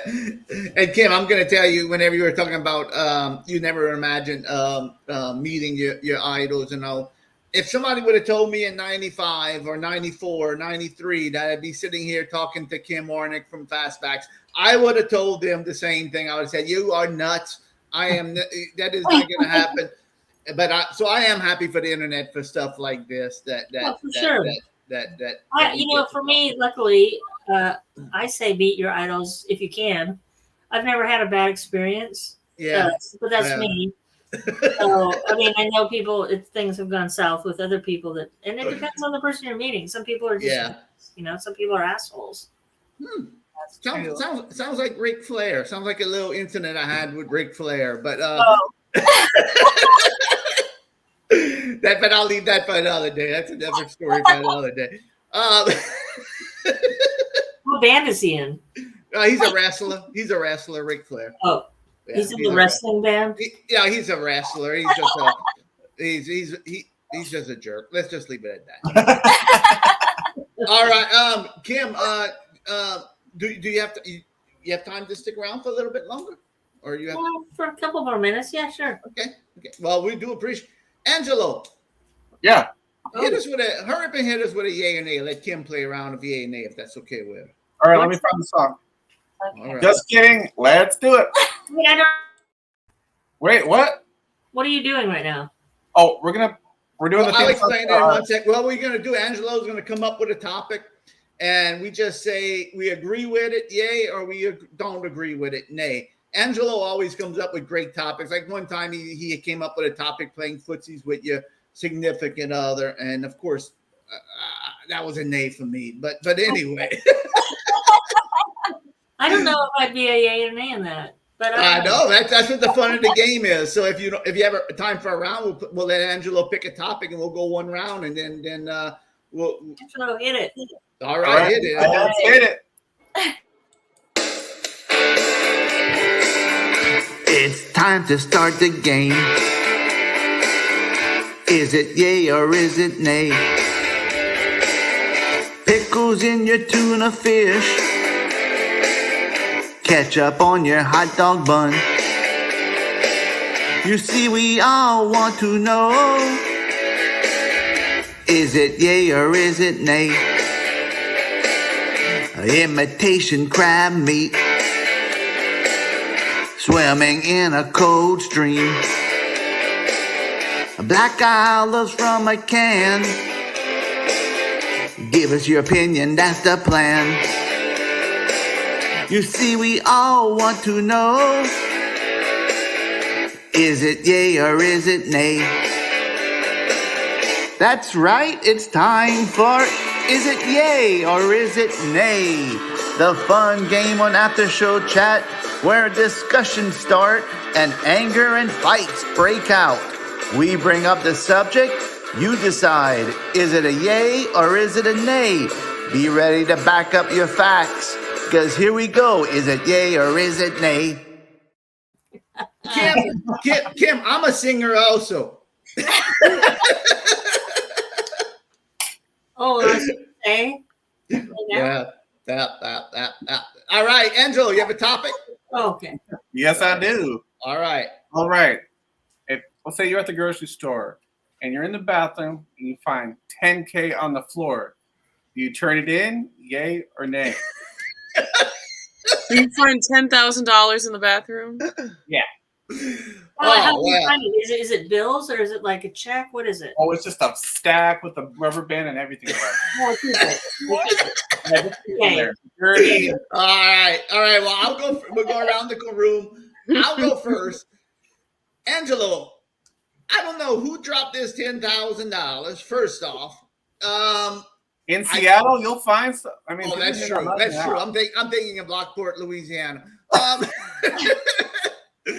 10 grand. Now, you know, something like this actually happened to somebody I know. They were on the beach and they found something come up on the beach. It wasn't $10,000, but it was worth about $10,000. It was cocaine that washed up on the beach. Oh, was it Mr. Muscle? No. This was a relative of mine. And they, I don't want to say too much, but it's been a long time. And they were scared. They were very paranoid that somebody, you know, saw them but 10 grand on the bathroom floor. Well, first off, is the floor dirty? I don't want to pick up 10 grand if it's, you know, a dirty floor. If it had a little bit of poop water on there, you would say no to 10 grand. Yeah, little aerosol. I would say, yeah. I would take it. Thank you. I would take it. All Just right, don't tell Mrs. Dufrene where it came from, and you'll be all right. Yeah. Mrs. Dufrene would be knocking me down to grab it. I mean, if I'd call her from the bathroom and say, "Man, I found there's $10,000 on this floor. I don't know whether to take it," she would just run through the men's room and just grab it and take off. Gene, yay or nay? You gonna take that 10 grand? I think so. I would definitely feel nervous about it. Me But too. well, yeah, I would probably, but that just seems so unlikely, and it is gross. I would be nervous too, honestly. Ramona, are you taking that 10 grand? I would be very nervous, but I don't think there's a way that you couldn't take it. It's just too easy. Like, and cash, come on. I'd take it out of the toilet, girl. Money. You'd have that toilet water money on a Bringing it clothesline. Yeah, little strings all over the house with Drying it. on it. Yeah, all the hundreds. hundreds. With one of those clips those people Yeah, put the on the wood dryer clip. lines. Yeah. All right, Kim, are you taking the 10 grand? I'm gonna take it. I mean, well, it's of dubious nature. Who knows who left it? And Yeah. you know, I would feel terrible for the person. You know, I don't know. Now your conscience is getting the better of you. Well, I'm gonna take it. Yeah. Yeah. It's hard. It's really hard, and it's really anxious because somebody might come looking for it. Well, Oh, it's yeah. like, Yeah, what happened? What, did it just fall out of their back pocket? Like, where did that money know. come from? I know, hey. my luck would be like I'd like look around and take it, and that person would be coming to the bathroom looking, and I'd be shoving it in my pocket. This is I'm sorry. I don't count like a jackass. Yeah, and you know, this is how a lot of bad movies start. You find that 10 grand in the bathroom, and all of a sudden you're hunted down by the mob. You know, it's I would be nervous, but I think I would have to take it too. I gave my opinion. And Kim, you would take. Here's the thing. Here's the other side of this. So if you decide to do what maybe couldn't be looked at as the right thing, you'd go up to the cashier or the service desk and say, "Just so you know, I found $10,000." I'm just trying to figure out what that looks like. I know. What were you doing in there? Like peeing. Oh, I was just peeing, and I feel like I'd be under more scrutiny if I just like pocketed it and walked out. But I would be like this in the cameras, like. Yeah. I look like I feel safe with the camera because I know they wouldn't have. I'd hope that there wouldn't be cameras in the I restaurant. say they don't, but Yeah. Fingers Yeah. crossed. I know, please. Yeah. All right, little Aaron, are you the voice of reason? Are you gonna take that 10 grand? Or are you gonna? Come on, Aaron. I know, it's like I really want to, but I'm a wuss, man. I don't know. I've seen movies where that's just like bad, Wasn't it like Scarface or I know. Godfather or something? They put the toilet in the bathroom. Remember, that's like the exchange. Yeah. Well, that's where they would hide the gun. That's where they would hide the gun. Yeah. That's where they My would love hide the gun. sucks, man. I would be in no time. I'd be You know what you should do? You're What pretty would conspicuous you too. do in the meantime? Would you? So you would be, because I understand what you're saying, but would you actually take it up to the? I don't Or know. would you just leave it? I didn't see shit. I didn't see anything. I'm out of there. Okay, so how about this? Would you just leave it? That's an option. Yes, that's. I just leave it. I just If you're leave not it. Oh, you're a It magic. would be so hard, but I would leave it. Well, because if you tell anyone, other than the fact that you look very suspicious if you're saying I found $10,000 in the bathroom, but also if you tell whoever you tell about, they're probably gonna take it. So it's like just leave it. Yeah. Well, you know what? I had a thought too. How about this as a concept? What if you take it, but knowing the possible repercussions, you just hold on to it for like 3 months, just in case. Like a mafia Just man- leave 10,000. No, just put it in the cabinet. Put it in a And then, safe. just in case if a mafia man comes. Yes. And then after 3 months, you're probably good. You're Yeah. probably gonna come. That's some very sound advice. Yes. Yes. Next time I'm at a truck stop and I found $10,000, I'm just gonna hold on to it. Just hold on to it. Yeah. You know what's gonna happen. And be like, oh well, my washing machine just broke. I'm just gonna borrow a little bit of it just to buy it in. Peel off that white bill. Once you break that $1,000 bill, it's all over. It's all over. Yeah. Because in the movie they always give them like 78 hours. So you have 48 hours. You're like, oh, right here. Right, probably if you give it a solid week, you're good. All right. Let me read some of these comments. I wouldn't have. Okay. If I were to talk to the store, I wouldn't say how much though. If I were to talk to the store, you got to give it back, Mother Teresa. You can't just say I found money in there. You have to a wet $100 bill on the floor. You have to say the amount, I think, to make it real. That's just but I would like to have like a little stakeout though, just to see like who gets the money. Well, yeah. Hanging out in the bathroom. Oh, you know what's gonna happen if it's the mob. Let's say it is a mafia or something, or it's probably a drug deal. It's probably something. It probably won't be the mob. I mean, honestly, That's like too dramatic. Yeah. I don't think it'll be the mob. All right, but It's just El Chapo. It's just like El Chapo. But it could be a drug dealer or something, and then then they're gonna go up to the employee and they're gonna say, "Let me see that surveillance footage of who entered the bathroom the last couple hours." And the guy's gonna say, "Haired person." Yeah. I can kind of be like incognito, It's like, but Aaron, your hair is gonna give you away. I mean, I'm sorry to say, it won't be too hard. From here on out, I'll just go into public restrooms with a giant blonde wig on.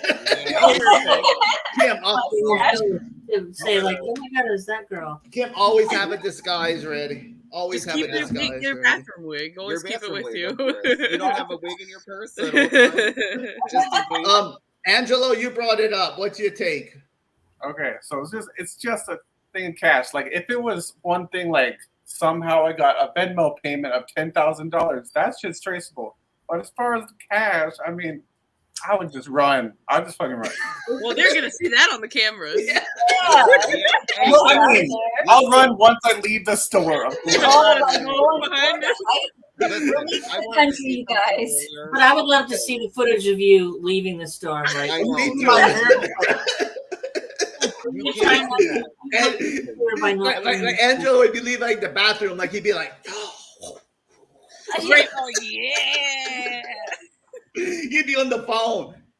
Aaron, put on your best dress. We're going to eat out tonight. Oh. I got $10,000 on the floor. No, you have to wait 3 months, girl. Angelo, sometimes you have a gift for gab. I have a feeling you were able to keep it a secret. I think you're doing the after show chat just coming. Guess what happened? Maybe that'd be me. I Maybe know. Yeah, right. I don't know who you're talking about, Harold, right now. Yeah, we found that $10,000 on the floor. Can I ask you a question? How do y'all know each other? How did you guys find each other? Oh, No, just how this happened. How this show. Tell me something.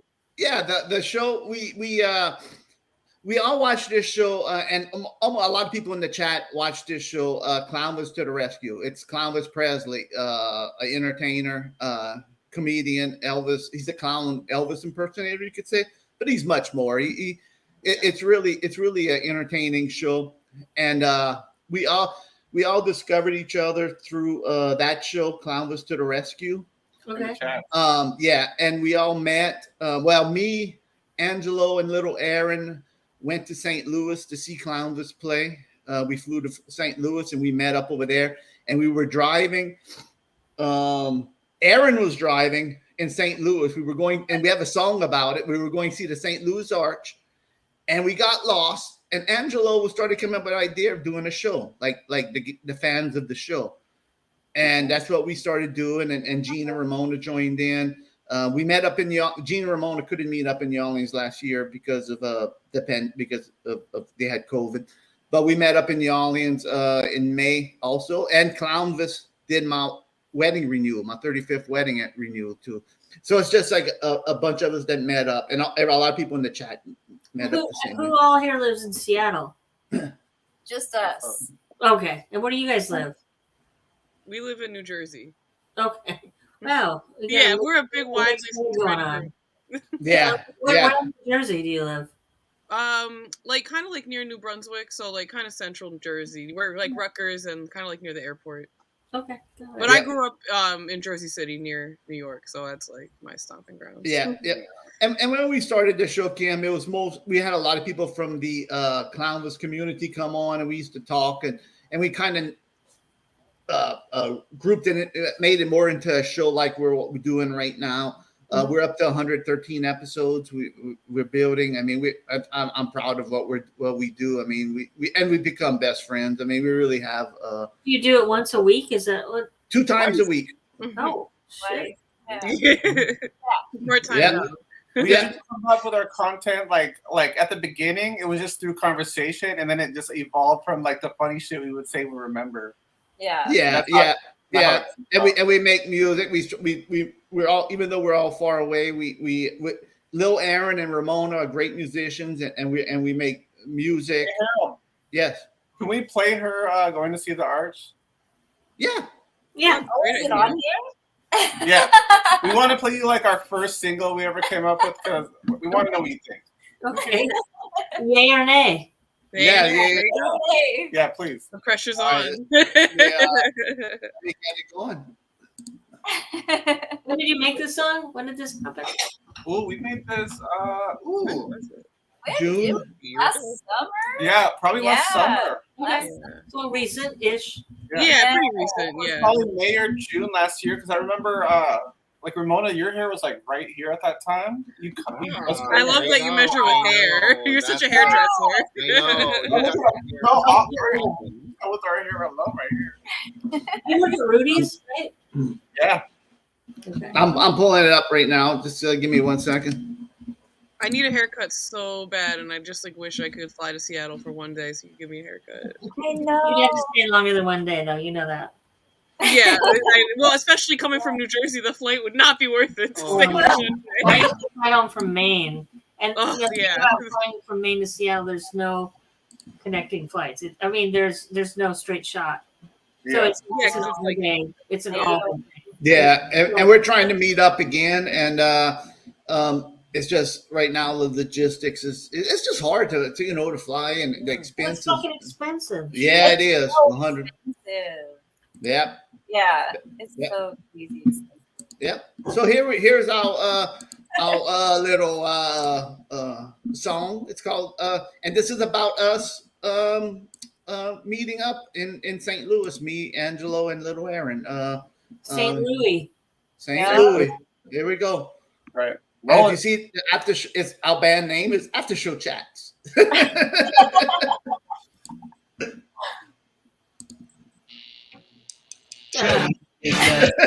Should we learn something?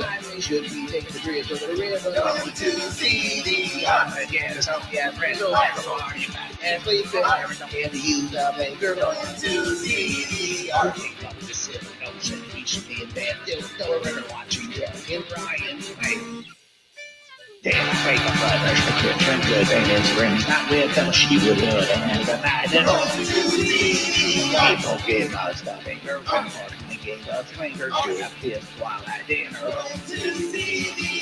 do I see pretty party? Would you run over that old car? St. Louis doesn't look too safe. So we're walking on Cherokee, thinking of yoggies and something to eat. Then I did pop in the hills in March. Sure, I just went visit Columbus, just decided to just ride and dig that time. Hey, welcome to New York. Screw the art. Let's go to Blueberry Hill and see the Chuck Berry statue instead. Yeah, that sounds good. Great. I'm gonna say yay. Oh, you're kind. You're kind. Thank you. You're kind. I got to see the arch, but I didn't go up in it because our per diem was already spent at that point. Well, a day in Visqueen, I think it was $10 a day. We weren't getting paid much at shows. I mean, they'd never heard of us. I mean, it made sense, but you want a coffee in the morning. Well, there's $5, and you guys did something for a drink at the club because we didn't get like tons of drink tickets, and so. The arch was out of hand, or I couldn't do that. I couldn't go up to the Empire State Building. Wow. So you got to see from. That's what we did too. I saw it, but I've seen the Statue of Liberty, but she was this tall because I saw her from far away, Brooklyn or something. Yeah. If it makes you feel better, I lived within like 20 minutes of the Empire State Building most of my life, and I never went up there either. So you're good. You're not missing anything. I watched Sleepless in Seattle, or It Happened at the World's Fair. No. What's the one with the reboot that is? Anyway, I watched those ones, and they're up there, and like, oh, good, that's what it looks like. Yeah, perfect. I'm glad. Where did we play in St. Louis? I have no idea. All I remember about being there is we had a hotel that we could see the arch. We were close to it, and that was like, wow. And I didn't understand, like, how does the elevator? How do you get up in that thing? And I know, me too. It makes no sense in my brain. I watched YouTube videos about it. That's how I learned. And that's good enough. We didn't go either because we were driving. First off, we got lost. Aaron was driving, and we got lost. And was it like the middle of the night, or was it? No, it was daytime. And no, we just got lost, and then we could see it, but we were taking wrong exits. And we finally got there. There was no free parking, so we said, screw this. We ain't gonna pay for parking. It's like can't go up in the thing. Yeah. So we didn't even park, and then we went to see the Chuck Berry statue instead, and didn't see that either. We drove by. There's no free parking. We're cheap. We don't have the $10,000 on the bathroom floor, So. Yeah. Oh, I don't know where we played. That was an accident. That was just put up again. So that was put up.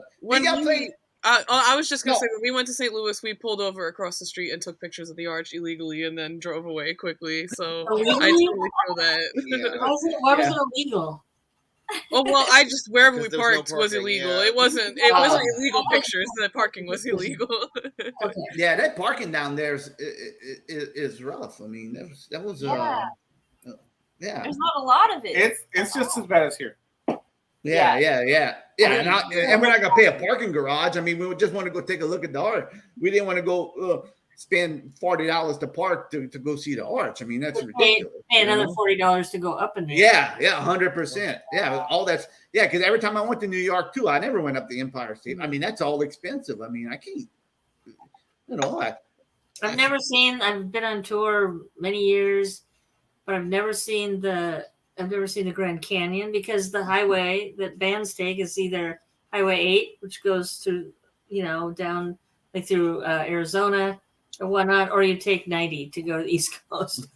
Yeah, maybe you take 80, but the highways that we had to take to get to those shows on the East Coast were never around the fun. And not around the tourist areas where you get to go. Yeah, because those areas usually you got to take the little exits and take the little side roads and everything else. There's no time to sound check. Got to get to sound check. Yeah, sound check was kind of just. I guess it was just for practicing our songs, but really, we did a sound check, and by the time we got on stage, all the levels were not the same as the sound check. You could have gone to the Grand Canyon or whatever. I know, right? You would have been better off.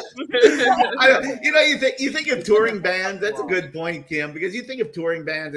Man, you get to see the world. No, we don't. We see the interstates and we see the restaurants. And you get to see Flying J. Truck stops are my favorite. Flying J. That's an interesting choice. As a connoisseur of truck stops. Flying J is kind of the top of the list. And Waffle House, we don't have those in Washington State. Same here, yeah. I mean, I like the thing about touring. The only thing I would ever miss about that is cheesesteaks in Philadelphia at Pat's. Just the classic food things you'd have, like the pizza slices that are this big as you had, and for like $2, or maybe they're probably more now. Yeah, lasting that for a couple days. And where was that? The $2 pizza in New York? Or Brooklyn. I mean, they're just Brooklyn. Yeah.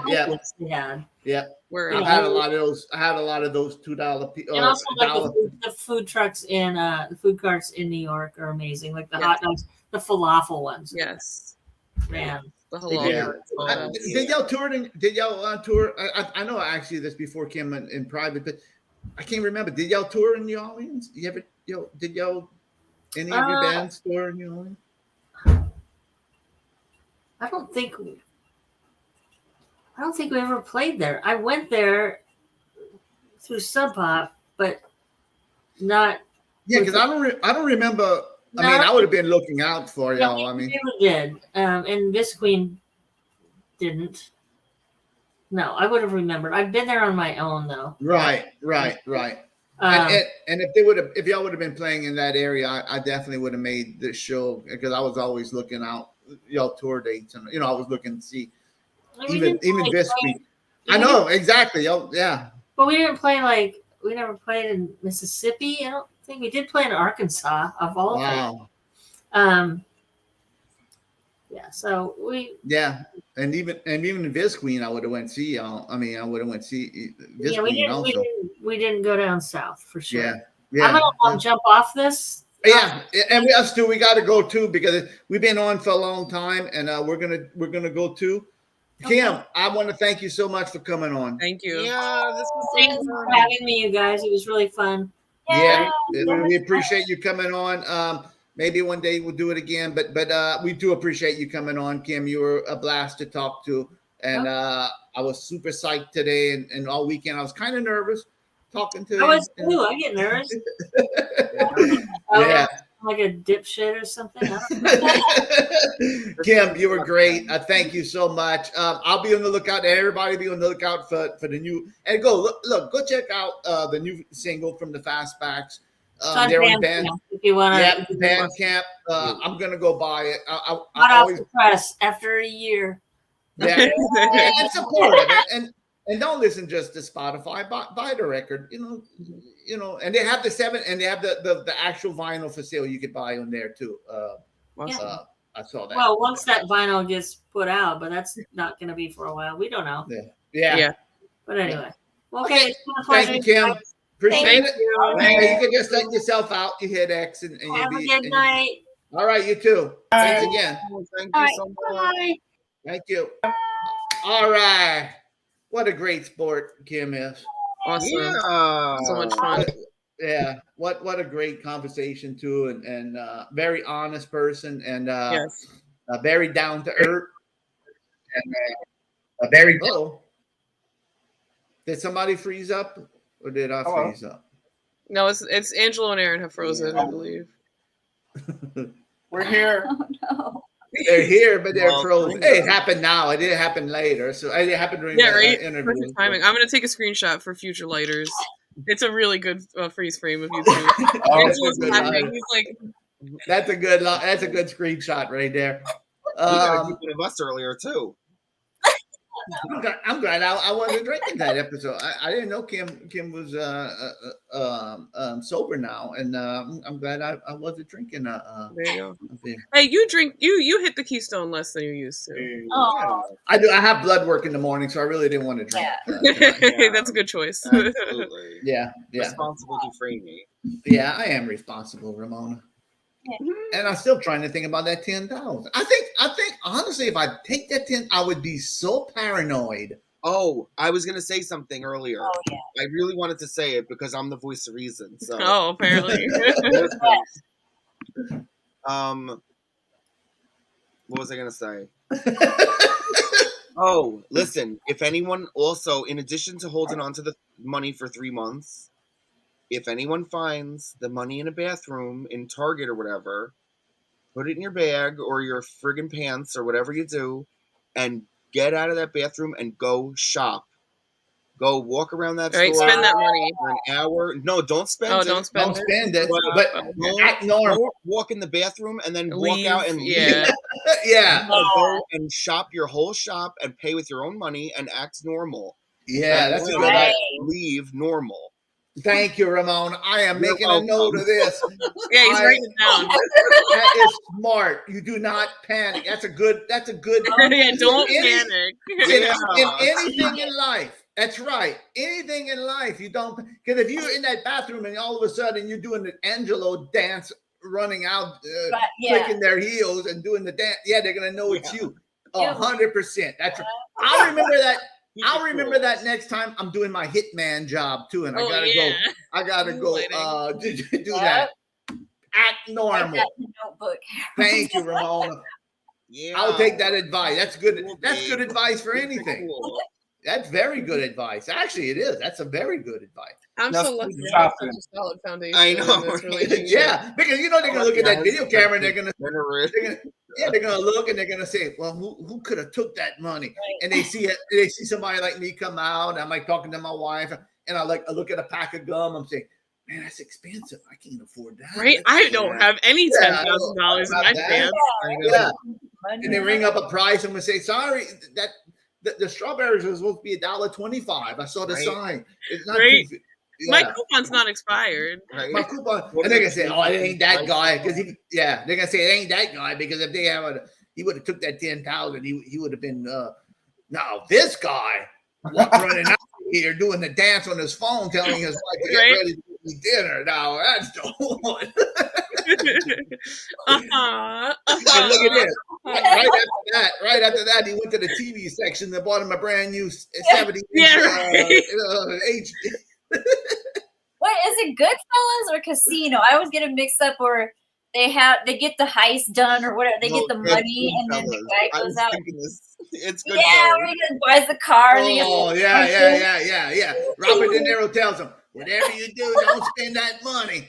Lay low, spend that money." And then here come to drive up in a brand new Cadillac, and his wife has a new fur coat. Yes. What I tell you? Oh, and everybody walking into that bar is living the Lord.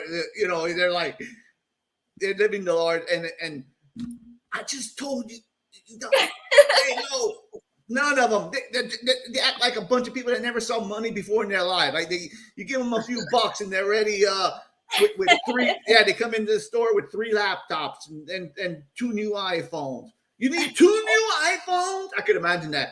2?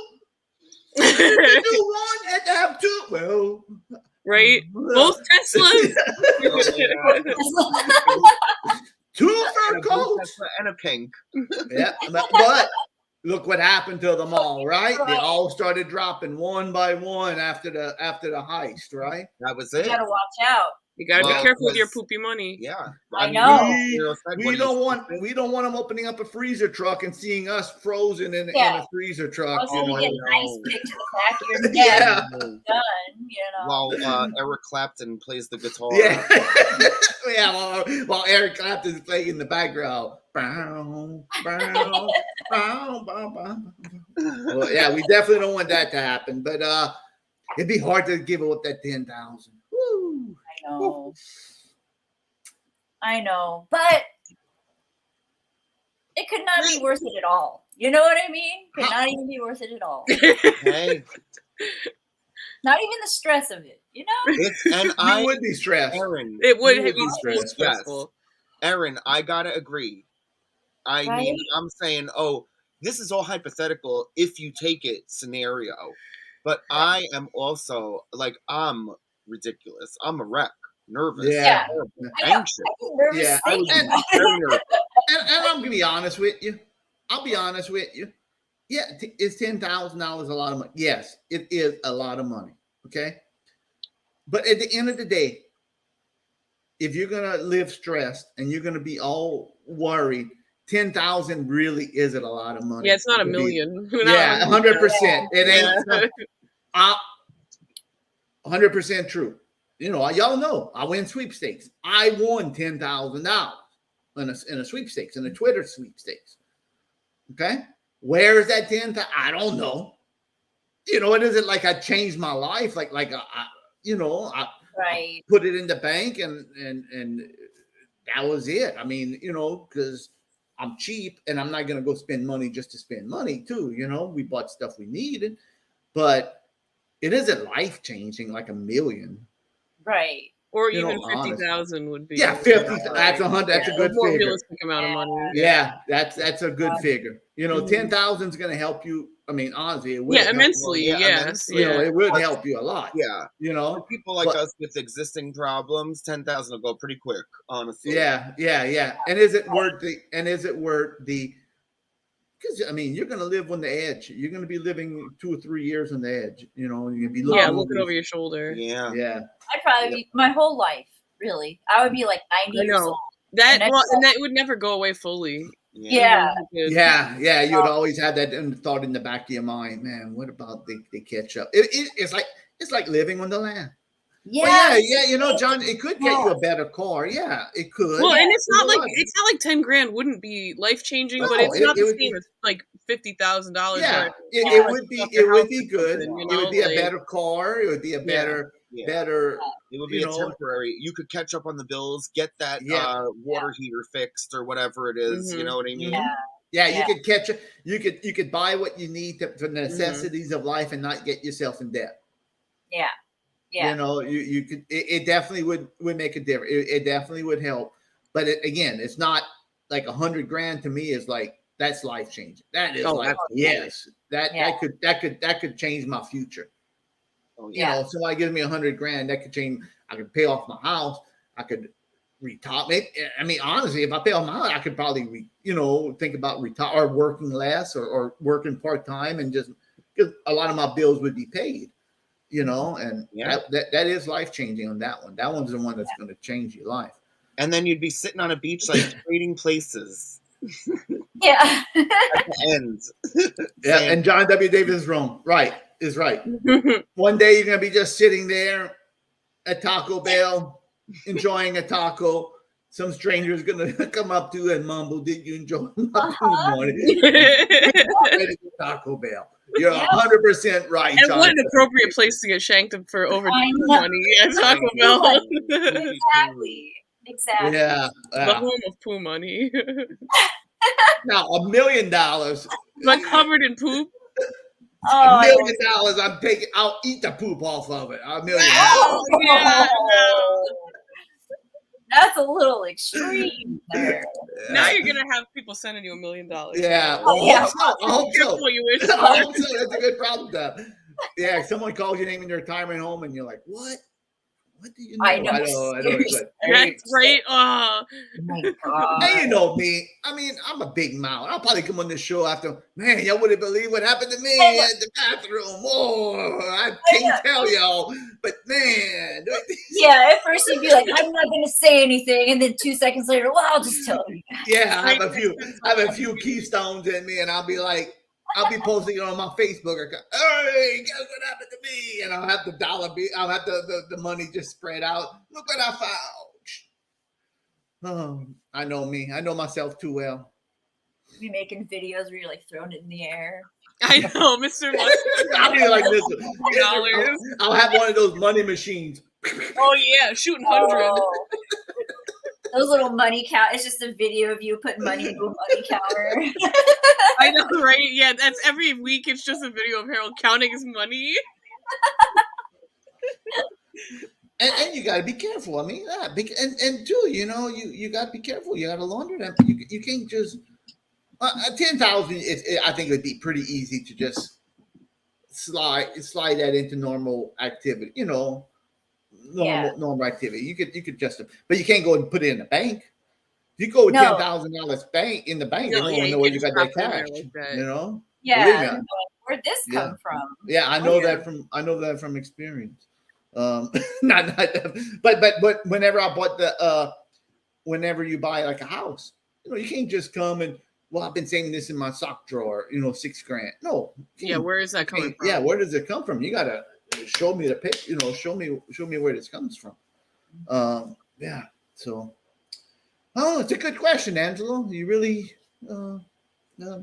turn us on our head for that. You asked the right person for a yay or nay tonight, for sure. Yeah, that's why I wanted a good one. That's why I let Angelo pick one, because I knew his would either be humorous, that would make us crack up, or it'd be thoughtful. Yeah, thoughtful. It was kind of both, honestly. Yes, it really was. Very good. All I had was roller coasters. That's what I had. Oh man, I'm so glad you didn't ask that. I would have looked so nerdy in front of that. And I knew your answer, and I knew Ramona's answer. I talked to y'all enough, you know, so I knew those. So I was just curious when also I had cucumbers on a sub, like on a sandwich, like a sub. Ooh, I have strong feelings about that. Oh, let's hurry up. Let's hurry up. Oh, you want to know? Yeah, now that you tell me you have strong feelings, I got it. Gene, cucumbers on like you get like a sub, like a sub, Subway. Or any place. Yeah. Yes. Yay. I used to exclusively I used to always get cucumbers. I love cucumbers on a sandwich. I don't really get it as much anymore, but there was years there where I would always get, and I used to not really like cheese. I used to not get cheese on my sandwiches. So you needed a little more excitement, you know. And I love a cucumber, so wow, okay. Very much super yay. That's always. I'm sorry, I love cucumbers. I just have to be passionate. Yeah, just yay. That's it. All right, yay. Okay, Ramona. I was gonna say, you know what my mom does? She'll get a regular turkey sandwich, like a regular turkey sub, you know, cold turkey sub, turkey and cheese, lettuce, tomato, whatever, pickles. And I thought it was weird at first. It was so good. I mean, that's Harold puts pickles on everything. So I would never not get pickles. Right? That's weird not to have it. But on a turkey sandwich, I don't think of pickles. I think of pickles. I think of pickles on any sandwich. Tell you the truth. Having a sandwich. Yeah, no pickles. I want that. Right? Get that sandwich. I wouldn't call that a sandwich. It's a whole sandwich, but no pickle. Get it? Yeah. So what about cucumbers? I like it. It's refreshing, but honestly, I don't get it that much because I'm so afraid of getting sick from vegetables. Me too. I'm afraid of freaking vegetables. And it's not a common that's not. And that's probably influenced from me because I definitely have some. That is OCD where I get nervous. I don't like to order sandwich toppings that aren't popular. Where I'm worried about that cucumber that's been sitting in there. But I can't say I never had a bad experience, but I have a weak stomach, so I'm really nervous about that. Yeah, wow. I don't even think about that kind of stuff. Wow. Yeah, I'll say this. I worked in food service for many years. And almost every time there was a recall, it was because of a vegetable. Yeah. That makes sense. Lettuce. Yeah. Right. That makes Yeah, sense. it's always the lettuce Yeah, too. it right? is always the it Yeah. is. Yeah. I The know. romaine. I didn't think about that. I just think about eating. Yeah, and I just see those wet, soppy cucumbers sitting. Well, that's the all thing. hot. Yeah, like you Oh, never get out know, of like here. how long it's been there or who handled it and what, you know. So Yeah. especially in this day and age when staffing is a little questionable, I don't want to. I'm not gonna roll the dice on a convenience store cucumber. Like, Yeah. Crispy Yeah. shrimps. I get the cucumbers to fill me up Yeah. more freebies. I okay? love That makes cucumbers. sense. I haven't had a sandwich with cucumbers in Yeah, so long. I used to have cucumbers on the sub sandwiches. John W. Davis used to pan sear cucumbers and put them on. Ooh, I'll have to try that. That's I interesting. love- that's a good idea. Ooh. All right, so Aaron, cucumbers on the sub. Yay. Wow. All day. Yeah, All well, this you- is cucumber. Yeah, honestly. you need cucumber because you don't eat meat, so you need to put as much stuff you can on there to fill you up. Fired. Yeah. Oh yeah. Put a whole cucumber on there. And the peppers. Good. So yay for Yay. Aaron. All right. Okay. Aaron, Angelo. Big hell nay. It's just like putting water on a sandwich. Yeah, he doesn't I like love cucumbers. Do you like cucumbers in general? Oh yeah, I love cucumbers. Yeah, You do? I love. She does not know me. I love those British. You know the one. Oh, you do the eat British those. cucumbers. Yeah. Yeah. So you Yeah, like cucumbers. You like cucumbers, just Not not on on a sandwich. sandwich. That's right. Yeah. That's What about tomatoes on a sandwich? Ooh, I love meaty tomatoes. Those brown Because ones. that's what I feel about. I don't like tomatoes. I feel like you're putting water on a sandwich. But I don't like tomatoes. I don't like fresh tomatoes. So Like if it's like a toasted sandwich, especially if it's toasted and it cooks the tomato, hell yeah. that's kind of good. You're right. All right. Okay. So we have 3 yays and 1 nay for Angelo on this sandwich. I think this is my time on the show, folks. Good night. Yeah. Do y'all want to guess what Harold Dufrene thinks, or do y'all want me to just say it? Okay, do you want me to? Can I guess? Yeah. I think nay because you were surprised that I said yay. Okay. Cremona, you have a guess? Oh, am I gonna guess? Yeah, if you like want to. cucumbers on a sandwich? Yeah. Yay. Okay. A nay and a yay. All right, Aaron. I think yay. Okay. I think you like it. Okay, Angelo. Okay, I'm gonna say nay because I think he'd rather have anything pickled aside from water. I agree with that too. All right. Well, there's two people that picked right and 2 people that picked wrong. What a coincidence. I will say a nay on cucumbers on the sub. I feel like Angelo. A cucumber, I love a cucumber. I like a cucumber by itself with some salt and some vinegar maybe and a little pepper and maybe some Tony sauce, some Cajun seasoning on top of there. How about But in a salad? on a salad, I could deal with it, yes. But on a sandwich, I feel like Angelo, like I'm putting a tasteless thing on it does not go good on to me personally. It does not go good on a sandwich. You don't enjoy burping that taste up for the next 5 hours. No. I like Angelo. I'm not going to put water on my sandwich. Now a tomato, yes, a good tomato sometimes, depending on how good. Now if they put a tomato and it's tasteless and it's like wet. Tomato, Mushy. no, I'll take it off. And I'll say, screw this tomato. But a good tasty tomato. It has to be a good tomato. You know? Oh yeah. Yeah. If you put me because there's some places I go, they give you a tomato. It's like they cut off the end. It's like green. It's not even no taste. I know, right? It's a light orange. Yeah, light orange. It's like, no. Hey, imagine a sandwich with that with cucumber, but we had Ramona's sauce to dip it in. Oh, that'd be great. I don't know how great that would be with the cucumbers, I know but the- I would imagine it's supposed to be good. If it's thinly sliced, Oh yeah, It could be good. Yeah, And yeah. you know what? And I guarantee if they'd have Honestly, you know, would be better is a zucchini or an eggplant. oh Yeah. uh-huh. and crispy shrimps. You know what? I saw your comment about putting the cucumbers because you like the freebies to fill you up more. And sometimes I will get a cucumber on the like if I go to Subway, I need to get as much stuff. I say put add everything on there just so I could take it off and eat it like a salad. Yeah. You know, not go. on the sandwich, but just to eat like Vegan. because Subway. I mean, you really They give you so much. Yeah, you Lettuce almost and need to stuff, eat it like a salad. On Get a some- side of ranch with that too, free. Yeah. Yeah. Now, if they would dip like the cucumber in vinegar, it would be like kind of vinegary, like vinegar. Well, get an Italian sub, and then it has oil and vinegar on yeah, it. babe. Yeah, that'd probably be good. I just find whenever I get to the cucumber part, it's like, oh, it's just no.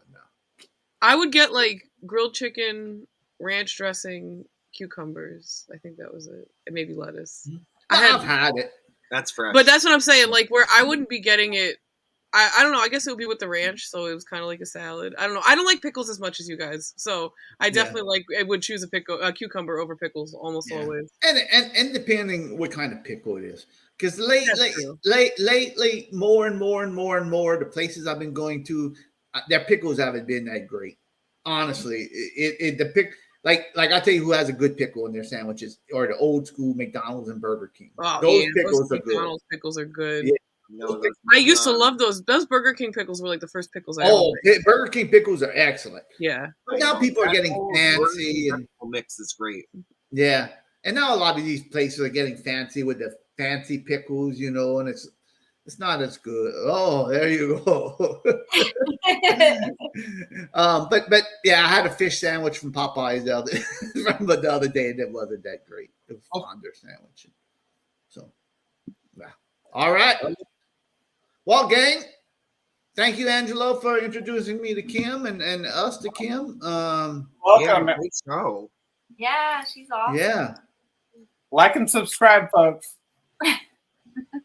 Oh, what in the world's going on over here? We never let the guests play the Yogi Bear Cucumber song. Turns out there's very good reason for this, unfortunately. I guess we'll have to listen. Maybe on the after show chat. I don't know if that sounds like it's not our, now. our I'm not family saying friendly. I mean, like that's the homework. Yeah, you're a meat kind of guy. I also like that crispy shrimp. So I like that on pickles too. Pickles, comes out good on pickles. So good. Yeah, it comes out good on pickles. I like extra pickles, and that way I can take them off and just eat them. It's like. So I do really get a lot of stuff on my stuff, but I like to take it off and eat it like a salad. So. Might as well. It used Might to as only well. be $5, so you might as well right. Load up on all of that. stuff. Get your money for it. Yeah, well, it's like you're getting a free side. Yeah, 100%. The only thing I like on the Burger King Whoppers, like I'm still in my kid phase. So like whenever I get a Whopper or something from Burger King, it's gotta be the same that it comes on like the kids' burger: ketchup, mustard, and pickles. Yeah, I do think it's better that way. Honestly. Yeah, it is. It really is. I like a big sloppy Whopper with all the fixins. Every time I get it just gets all wet and like soggy, and I like that like on a McChicken, but not really on a Whopper. Yeah, you know what I really love back in the day when it was available, the chicken Whopper. Ooh. It was good. It was a crappy old chicken patty, compressed chicken patty with the same smoke taste like the burger. Oh wow! Oh god! It's great. I'm never gonna get this term out of my head. A big old sloppy, juicy Whopper. Yeah, a big. That's how they make it. It has everything. It is sloppy. There's mayonnaise. There's like ketchup.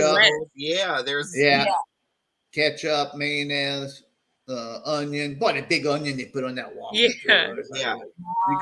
You could smell that from like your neighbor smell that on that onion, and it's like I know. It's weird. Yeah, I was in an airplane one time, and some people had like Burger King. They put it on the plane, and like that's stinky. You could smell like the onion. It's like, oh, God, dude, we're in a plane over here. I know you're trapped in a metal. Big old, and there's always that stinky onion, that big old. Yeah. And you could just know, you could just imagine sitting next to them and smelling their bread after that. It's like, whew. Right, you're just like, I know. Thank God I'm not sitting over there.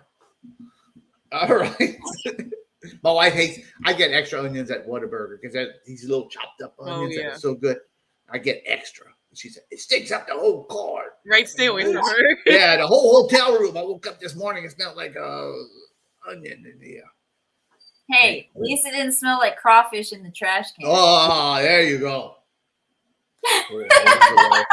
I warned y'all. Throw those peelings away outside. Angelo didn't listen. He knew better. Right. Nature will reclaim. He was so full, his pants was halfway down to his knees, and he passed out in the bed. I wanted to eat after I ate those things. When I was there, I was ready to eat. He was ready to eat that whole time. I still remember that. I walked in the hotel room the next morning. It was like, damn. You. I know. I know. You see Aaron crying in the corner.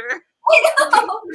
I looked. I said, Angela, I told you to throw it away outside. You don't keep that in your room. These crawfish peelings.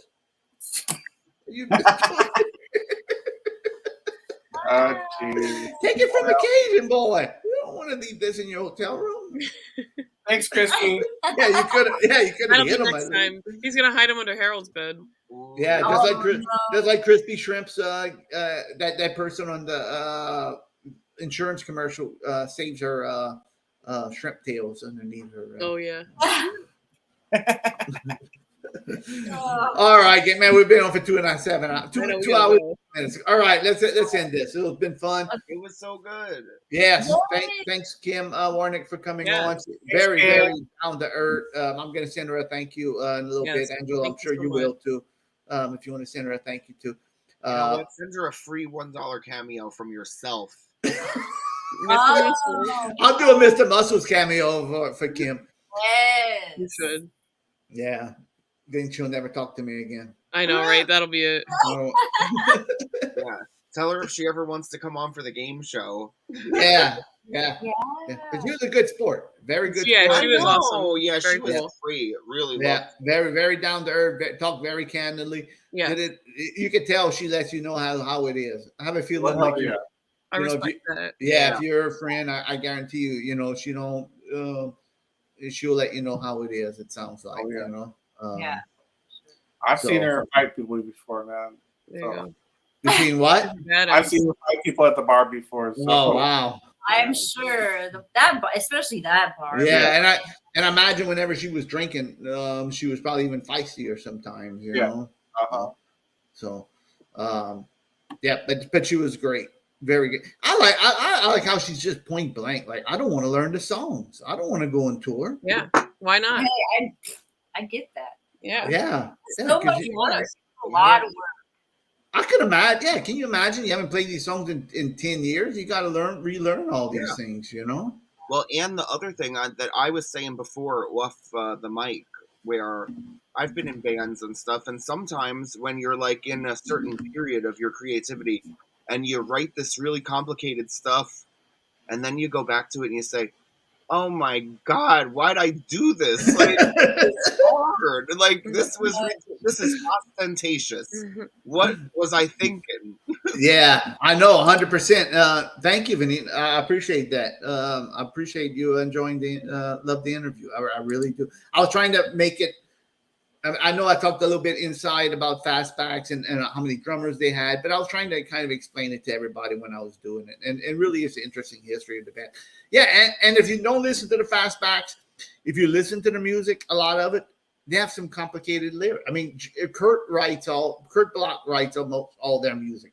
And a lot of their music is the vocals. They aren't normal repeating the same rock and roll high school, the same things over and over and over, or Get Down Redbud. It's not repeating Get Down Redbud a million times. It's complicated lyrics that you gotta sing, and it's kind of like a band like Dio or something. It's like some of his lyrics are very. It's a lot. That's why bands use stage, teleprompters. Yeah, and all the help. Yeah, you especially people with such long careers, you can really understand why they would make that choice. Yeah. I know. And whenever you go see a band like Cheap Trick, like you always see somebody in there. Man, play so blah, blah. Oh my God! Like they haven't played that in 20 years. Yeah, I know. I like it too, but it's like, oh, okay. Yeah, remember this, just pull it out. Pull it out of your hat, like, oh yeah, that one that I recorded 27 years ago. Yeah, that I played once on a record. No problem, dude. Yeah. I got you. I got you. I couldn't even for our gathering for the crawfish boil. I was trying to sing the theme song, and I couldn't. I had to get the, I couldn't remember that. That's fast though. Every single one of our songs is like very difficult to perform live, just like the Fastbacks. Oh yeah, it is. It is. I could not play Going to See the Arch live. I would have to practice that a lot. And, very, very difficult. All right, gang. Let's end this. We said that 7 minutes ago, but let's end this. Good night, everybody. Thanks for watching. All that stuff. Yeah. Oh, that's It'll be out Ramona's. real soon. We're working hard over here. Yeah. What was upper corner today? That is Ramona's sauce. Yes, that was my sauce that I made on the 2 episodes ago. I was chopping the onions on the table. It was really good during the show. Yeah. Thank y'all so much. Yes, we'll have an update on Get Down Redbud on if the song's ready, we'll announce it on the show. If it won't be announced, then that means that we're still working on it. We're gonna do our best. Not me. I've done my part. I'm just a hired hand on this one, so I did my part. So Gene and Ramona is going to give us an update, and I heard a preview of it last night, and it's sounding good. So yes. But as far as Spotify, I would like to put it on. I just got to see the logistics. Yeah, the logistics and see what. Yeah, because it's a cover song, so it's like. Yeah, it is. It is a cover song. Sorry, we didn't say what it is. Yeah, it's a cover song that we're doing, and I think you could still put it up. You just got to give credit to the artist, and I think it costs more to put it up on Spotify if it's a cover song. I think it costs a little bit more. I think. Aaron, you ever put up a cover song? I did that Ramones cover, and I did have to pay extra. I wrote it down what I had to do. Thank you. And I had COVID when I had COVID, so I knew to write it all down because even if I didn't have COVID, I would. Yeah, it wasn't much more. It wasn't $100 more. No, and it's like a different.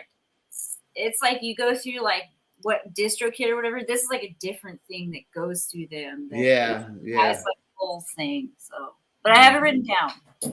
Okay. Nice.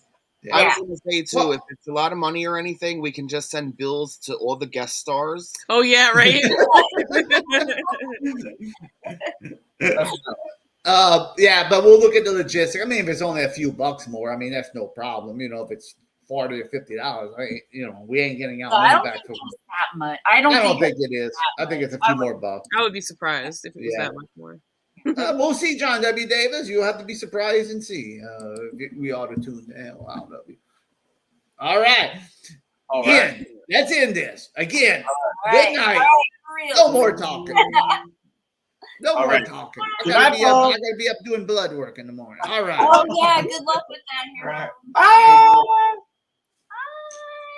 Get down, right, bud? Get down, red bud. Get down, red bud. Get down, red bud.